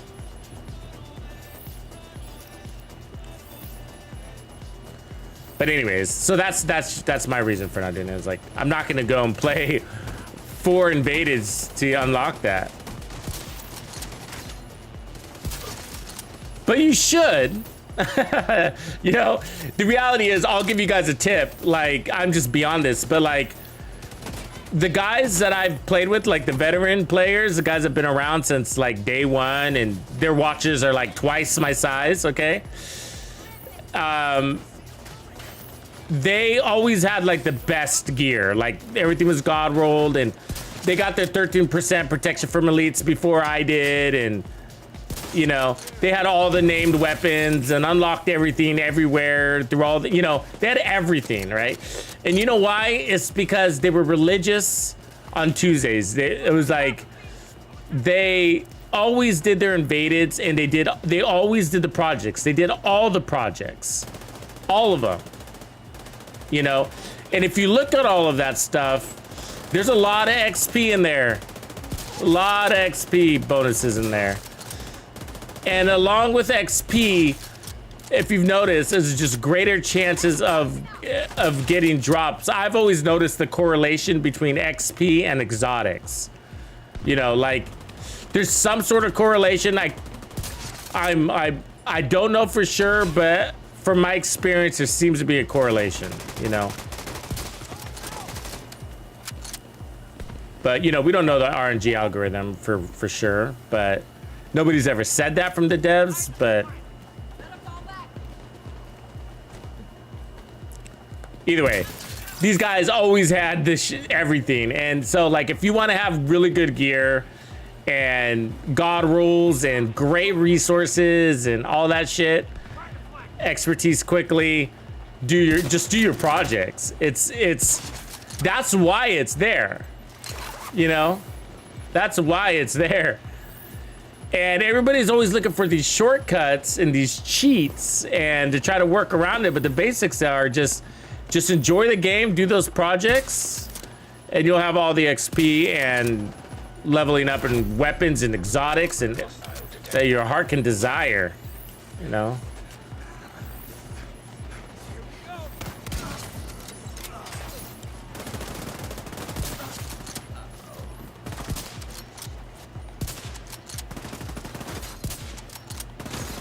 So yeah, I used to be religious about my Tuesday, whatever you call it, invaded clearing, but I've never really been into the projects. Actually, I'm not even sure I've ever completed one of these, to be honest with you. I don't know if I've ever completed one of these types of projects up here, these top 3, you know, neutralize, outcast, like, it's all pretty basic, you know. But it's just a list, and you know, I don't know. Literally, I've been playing this game for years, and I don't think I've ever completed one of those. But that's what they would do, and that's how they always had the best gear in the big watches, you know? I mean, look at that stuff. We should do it as a test one of these days, huh? I mean, look at that. You get SHD calibration, you get equipment, right? Then you get a bounty that's gonna give you more XP, and then you get, what is that? 100, what is that? Let's see, 1, 2, 3, 4, 146,000 XP by completing that. And then this gives you even more XP because it's a bigger project. And then that's 500,000 XP right there. And you only have to do it on hard difficulty, right? And then DZ cleanup, they would do these too. They'd go into DZ and do those too, but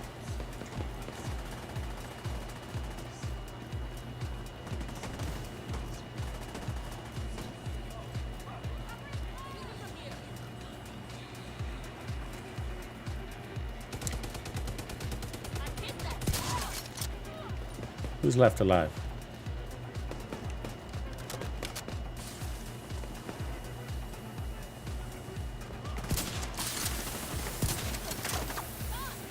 need new armor. That won't save you. Always a bummer.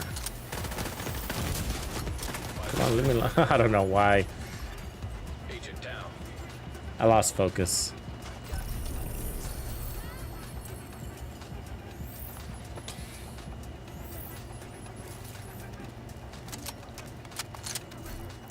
All right, negotiators.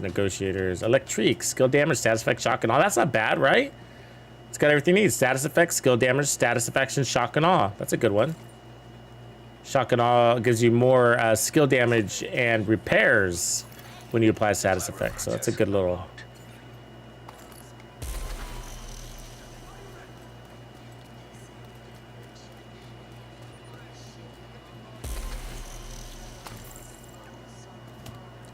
Yeah, so that'd be an interesting test to do all the projects and. But what would I be? I don't know. I'd have to think like, what would we measure it against? Like, I guess XP. Well, you can only do them once a week. I mean, there's a daily. One of these is daily, right? 8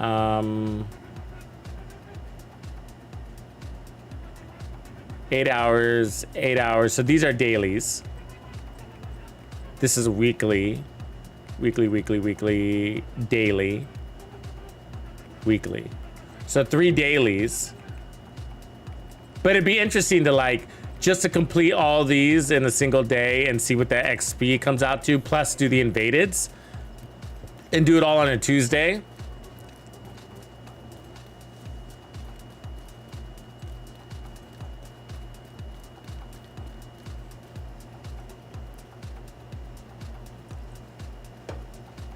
I'll have to think about that. How we'd measure its success.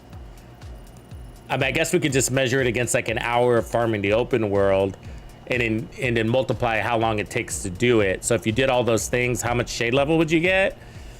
You know, how many hours, and break it down that SHD per hour.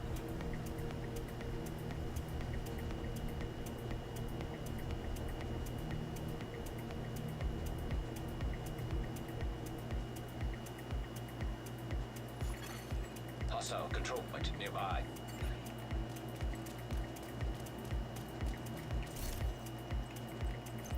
Clear some of this out. See that one.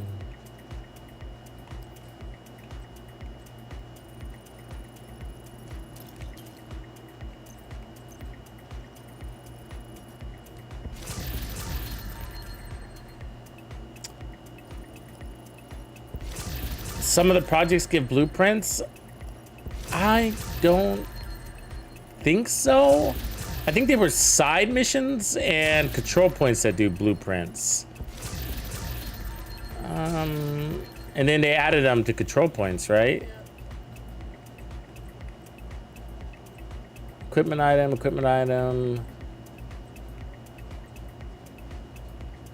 Materials, recalibration cache, equipment item.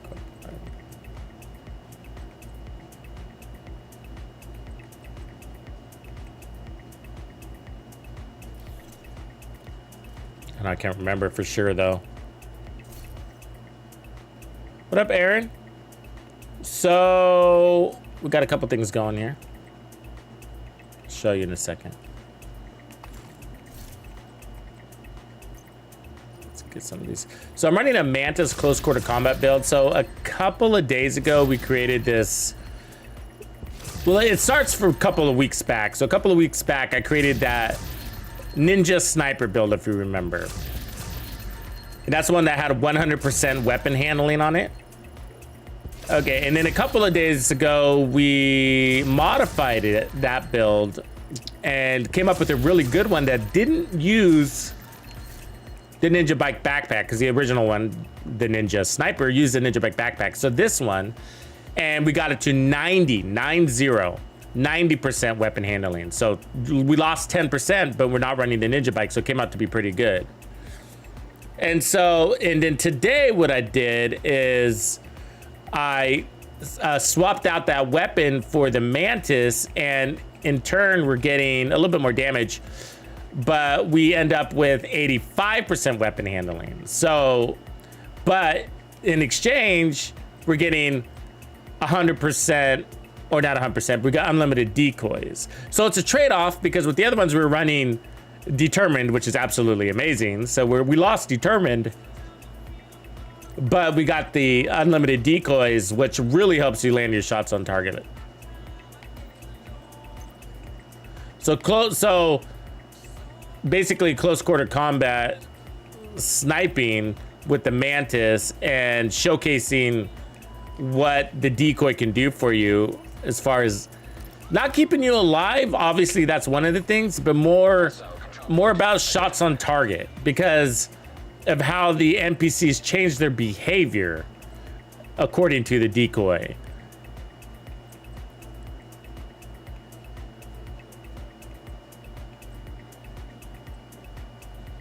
It's nice little tactical. Xena. It's a nice Xena actually for a hazard build, but gotta make choices. All junk. As one would expect from proficiency caches.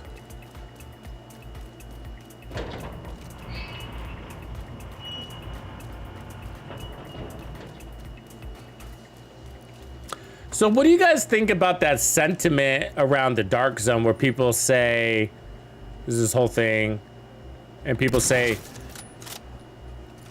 hey, allow us to turn off PvP on our map so that we can have the whole map that we paid for when we bought the game, instead of this basically unlimited forever broken game mode. I feel like it's a forever broken game mode. I don't think the dark zone is ever gonna work in this game. I think the concept's got to be built up from scratch, you know. High threat enemy patrol detected. I mean, it's sad to say that. I know it really is. Ooh, one-shotted his ass. You see that? I know it is, but the reality is, guys, like, I mean, they introduced stuff in season 1 here of year 5 that was supposed to be game changers for PvP, and it made it worse. Right? It made it worse. I think the only way to make the dark zone work is to literally get rid of skills. I think you need to get rid of skills. You know? No skills whatsoever. Whatsoever. Just no skills, you know?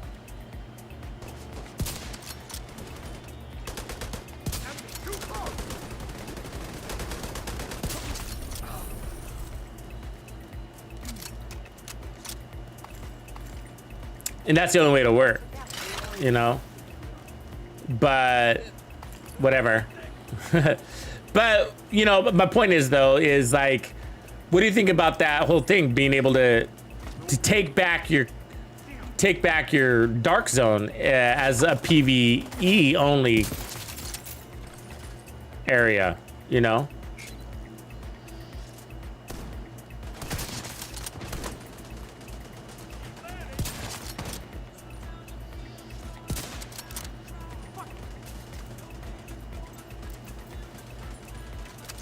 I mean, you know what baffles me? I'm still to this day confused by people who only play the Division 2 PvP. Like, I mean, it's the craziest thing ever for me, because there's so much dislike on our PvP game mode, you know, that I don't know how this happens. You know what I mean? Like,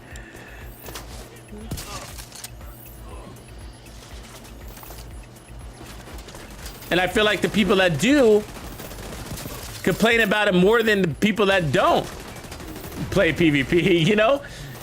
Yeah, here they are doing it. Full time. Full time. You know what I mean?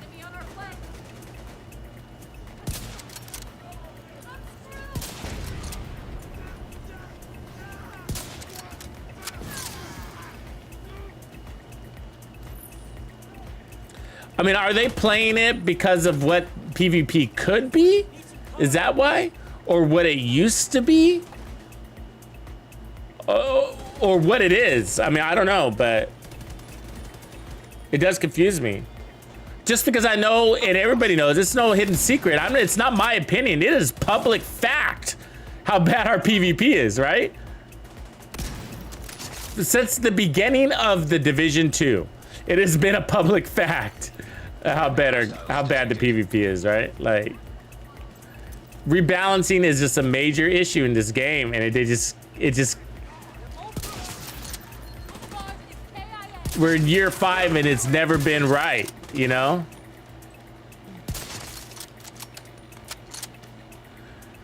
When do you say enough is enough and stop spending resources and stop, more importantly, nerfing PVE because of PvP? That irritates the heck out of me. I don't know about you guys. I'm gonna flush him out. You watch me. I mean, we basically got a useless gear set because of PvP, right? Because they continue to try to make PvP work, and it's just not gonna happen. Just quit trying to make fetch happen, right? Gotta be a Mean Girls fan to know that. Any Mean Girls fans out there? It's not about being competitive, but I know what you mean.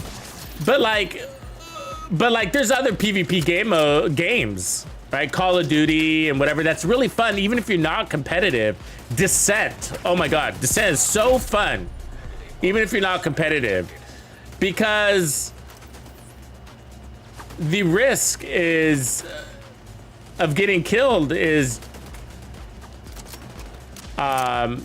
minuscule. You're just back into the game mode right away. You die, you get back in it, you know? Like, what do you do? You die, you're back in, you know? And it's easy to adopt the game mode. The learning curve is shallow. You know, that's what's really good. I mean, that's the biggest deal with a game mode like, I mean, with the way this set is designed.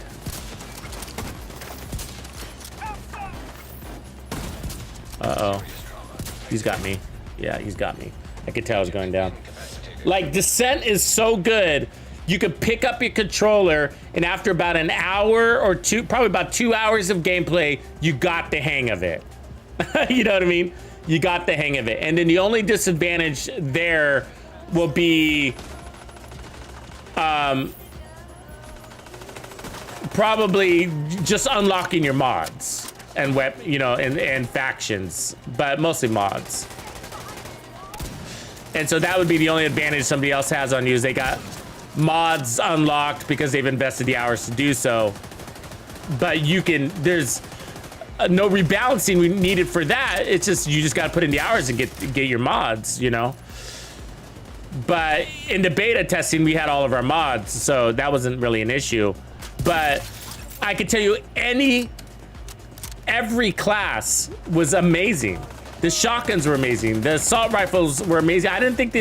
I'm not one to like get too excited by assault rifles. And so I tried all the classes and used assault rifles very last, literally, in my testing.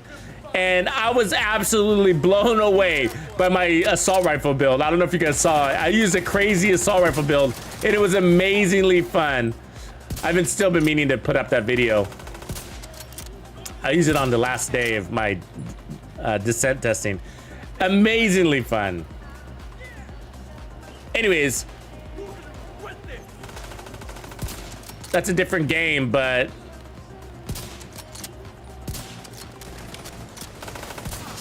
I don't know. I feel like for the Division 2, simple is better. Now, this is not my favorite control point cam. I think, like, if I had to pick one, it would probably be this one, No Hope Hotel. I like this one the best, actually. I like that it's wide open. There's always seems to be a convoy that comes through. Yeah.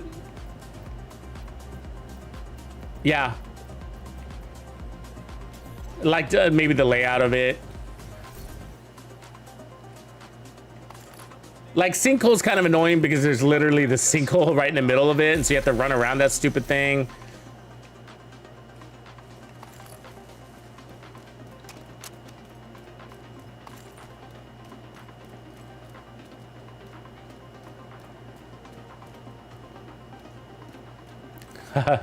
She doesn't even go here. Caught on.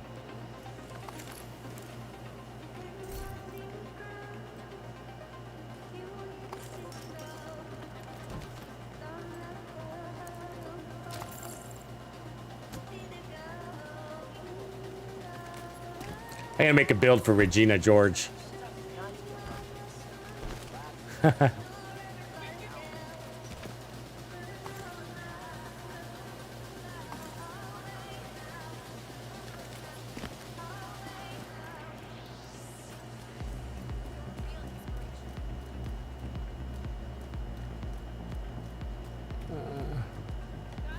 What is it? Can't tell. Think it's something valuable? I'm not gonna bother.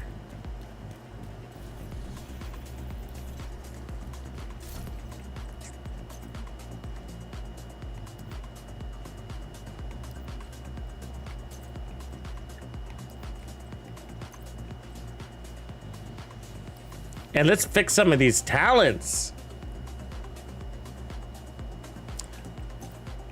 I'm gonna personally call everybody on this elite task force and have a talk with them, man. You know what I mean?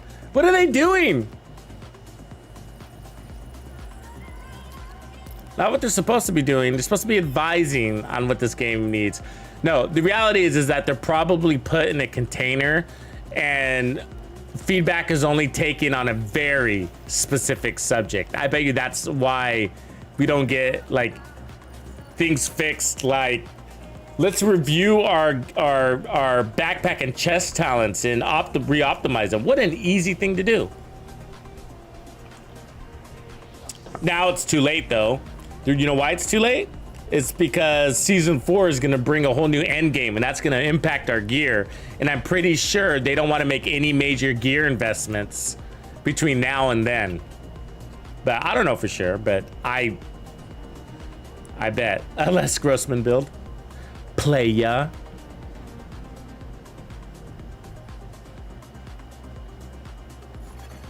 Hostiles guarding location near. A verbally intimidating Les Grossman build, that's what it would be, right? It's like really verbally intimidating.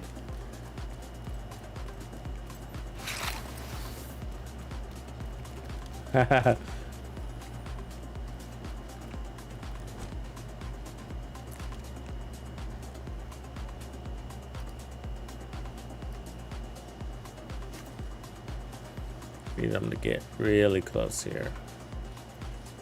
Otherwise, they'll spawn from the other door. Oh, they saw me.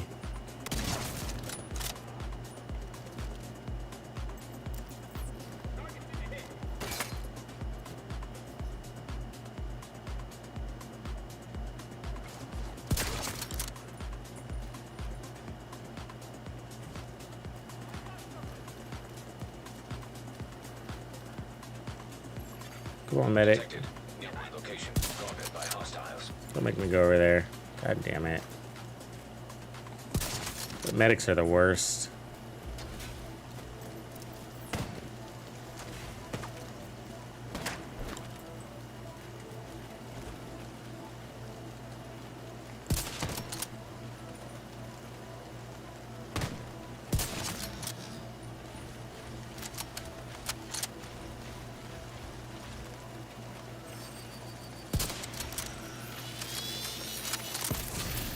Detecting additional hostile contacts. Quite foggy. It kind of sucks. The Mantis helps with the fog, though. Highlights those heads.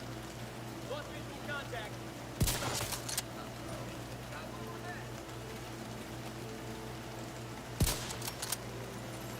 Making it hard on me, though. Guarding location nearby. Because I can't tell if they're behind cover or not.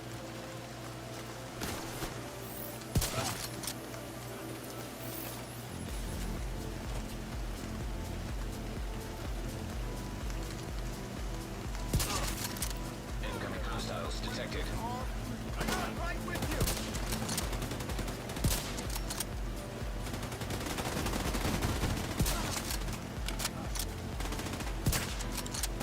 I can cover you from here.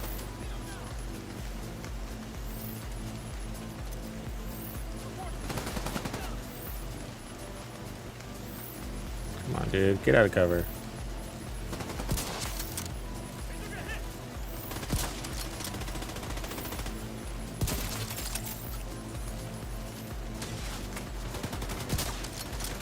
Ah, I thought I had that. Detecting additional hostile contacts. Sighted in. Got a man down.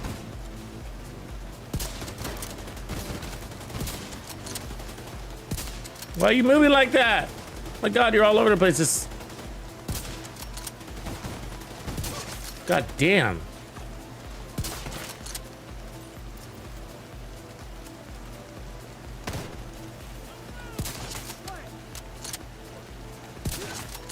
Lost a man. Incoming hostiles detected.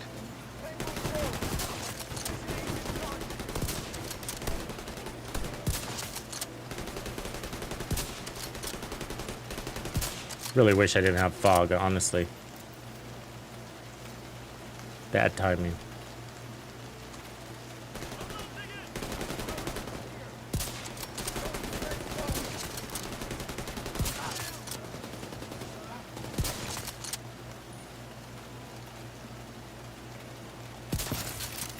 Detecting additional hostile contacts. Ah, screw you.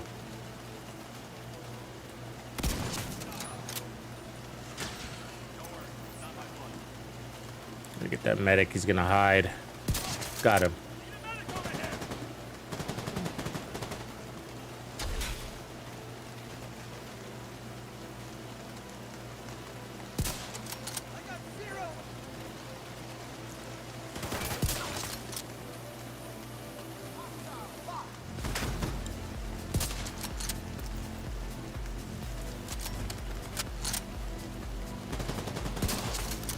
It's all the Mantis.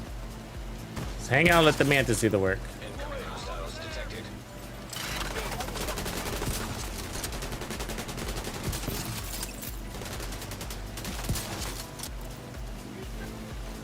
I need some more ammunition.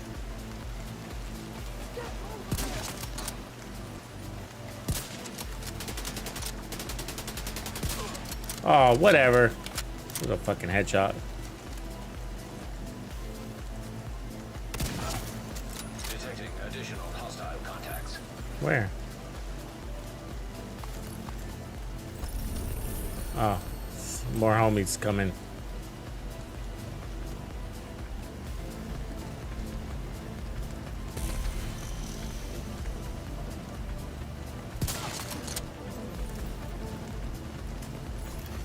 Mantis key detected.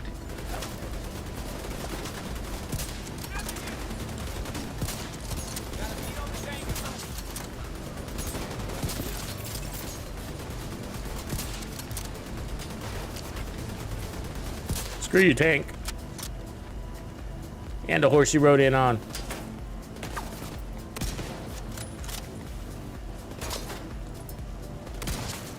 Detected. In location guarded by hostiles.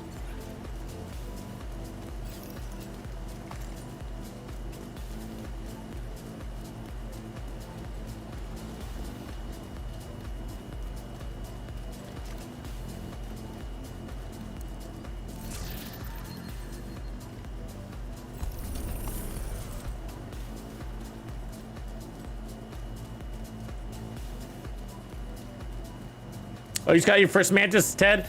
It's a really good sniper. Really good exotic. I think it's one of the best in the game, if not the best. It's very unique in its talent, and I'm not talking about the damage. That decoy dealio is unreal. It's unreal, the unlimited decoy, and that's basically what I'm showcasing, like playing close quarter, but that decoy is doing all the heavy lifting. It changes the behavior of the NPCs, and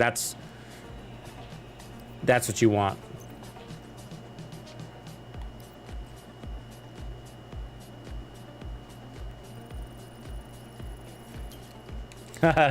Never too much fog in the Division 2. No, I actually normally like fog, and the Mantis helps you see in the dark, right? And in fog by highlighting the enemies' heads, but they just laid it on a little too thick there.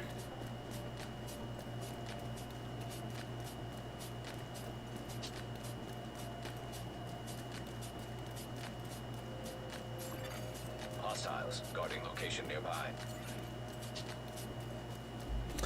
X-Defiance, not really like Division 2 PA.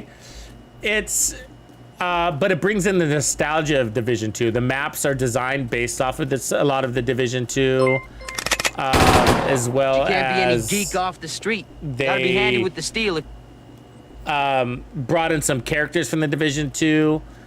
Some of the factions are based off of the Division 2, but it's a first-person shooter.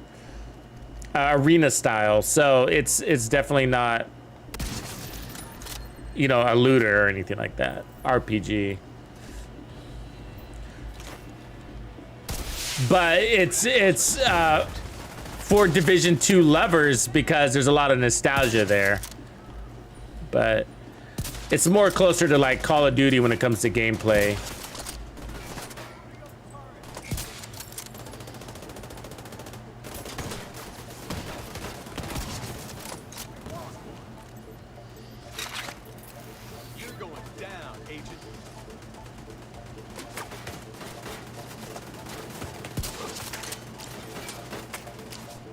All right, let's get out of cover. Let's get our practice in. Where is it?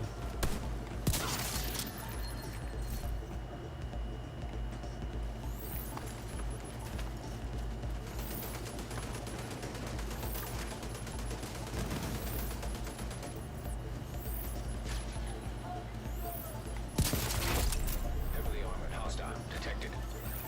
Kill them all. Go! Go! Go!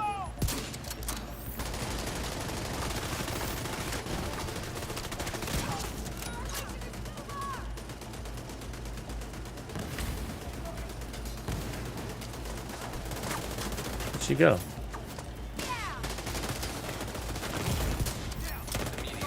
Ah, that body flinch is nasty. Agent killed. You just have no chance at landing a shot. Look, there's nobody to fast travel to. See that?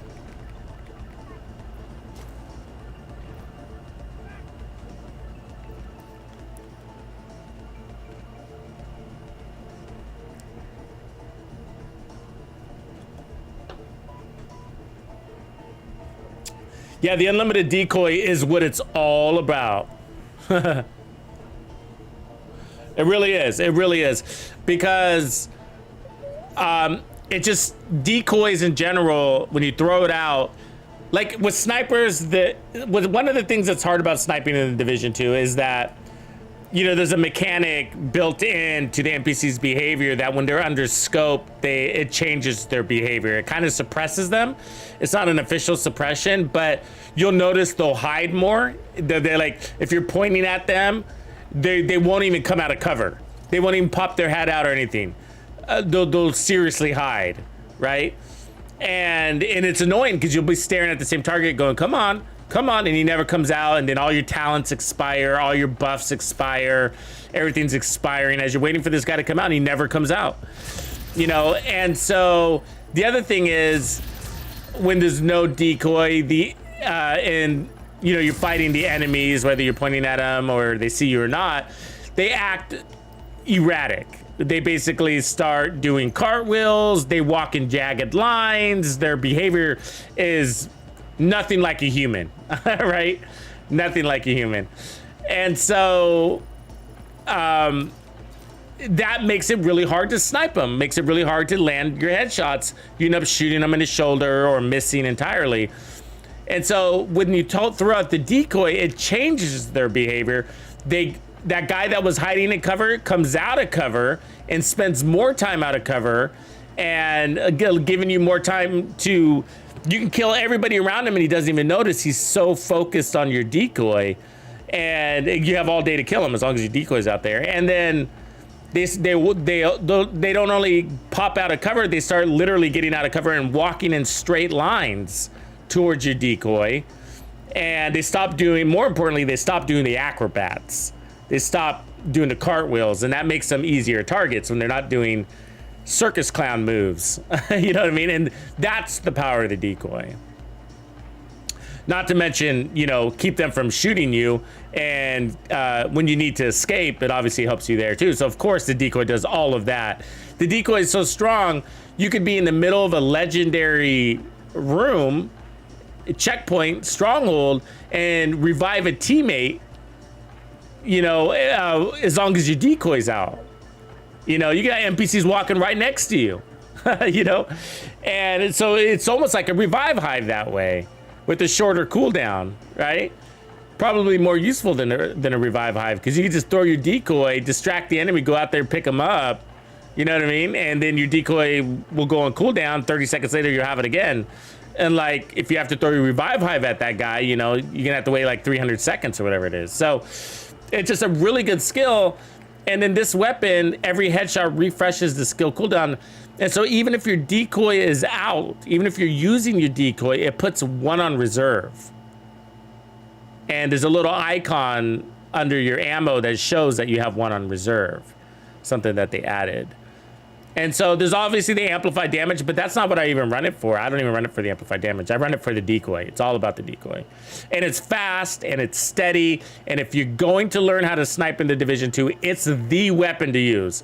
Not the White Death, not the Nemesis, nothing else. If you want to learn how to snipe, you got to use the Mantis. It handles really well. It's fast. It plays long and it plays short and it plays medium ranges. And you got the decoy, unlimited. And it works in Legendary. Absolutely works in Legendary. So, yeah, it's really good. Very good utility skill. And boy, oh boy, will your team love you when you keep throwing out those decoys. So there's that too. I mean, it's also a team build from the perspective of the decoy. You know what I mean? Of course, you're one-shot killing Legendary enemies. You are, because if you notice in Legendary, there's much more veterans and normals than there is elites. It's like 10 to 1 basically. And so you don't have a problem one-shotting purples and whatever, and you can one-shot elites when you have your headhunter stack, your chest talent stack up anyways. So they're not even a problem, you know? So and you got your TAC 50 if you need it, you know? And you can even run the White Death as a backup. So, but either way, the Mantis is allowing you to have unlimited decoys, and your team will love you for that. Yeah, no ninja bike on this one, Ted. I'm running, you can probably see the build now, but I'm running a Habsburg backpack with Bloodsucker, so I was just using the bonus armor from Bloodsucker. I do prefer the Memento, even on this build, but I'm just doing something different. Plus, I like the additional weapon handling attribute. It's kind of what I'm going for there.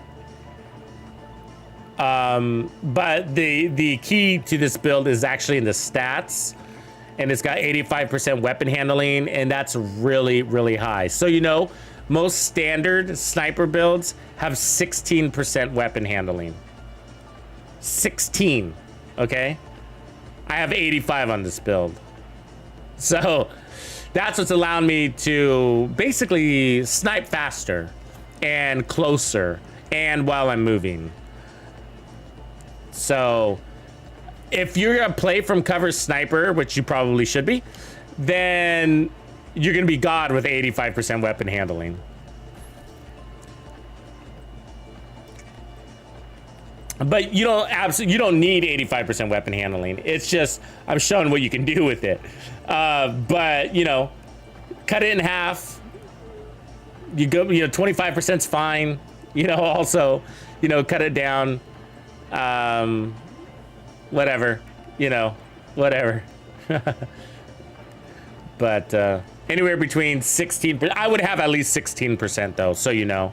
I would have at least 16%. So 1 on your chest, and that usually means 1 on your backpack. At the very least, I would have 16%. I notice a difference in my sniping when I have no weapon handling versus 8 or 16%. It is a world of a difference. But all right, Banditos. Well, I will catch you later. Don't forget to check out that Descent's Reward Intel video pinned at the top of the chat, and look forward to a new build coming out in the morning. Thank you for hanging with me as usual. Catch you later.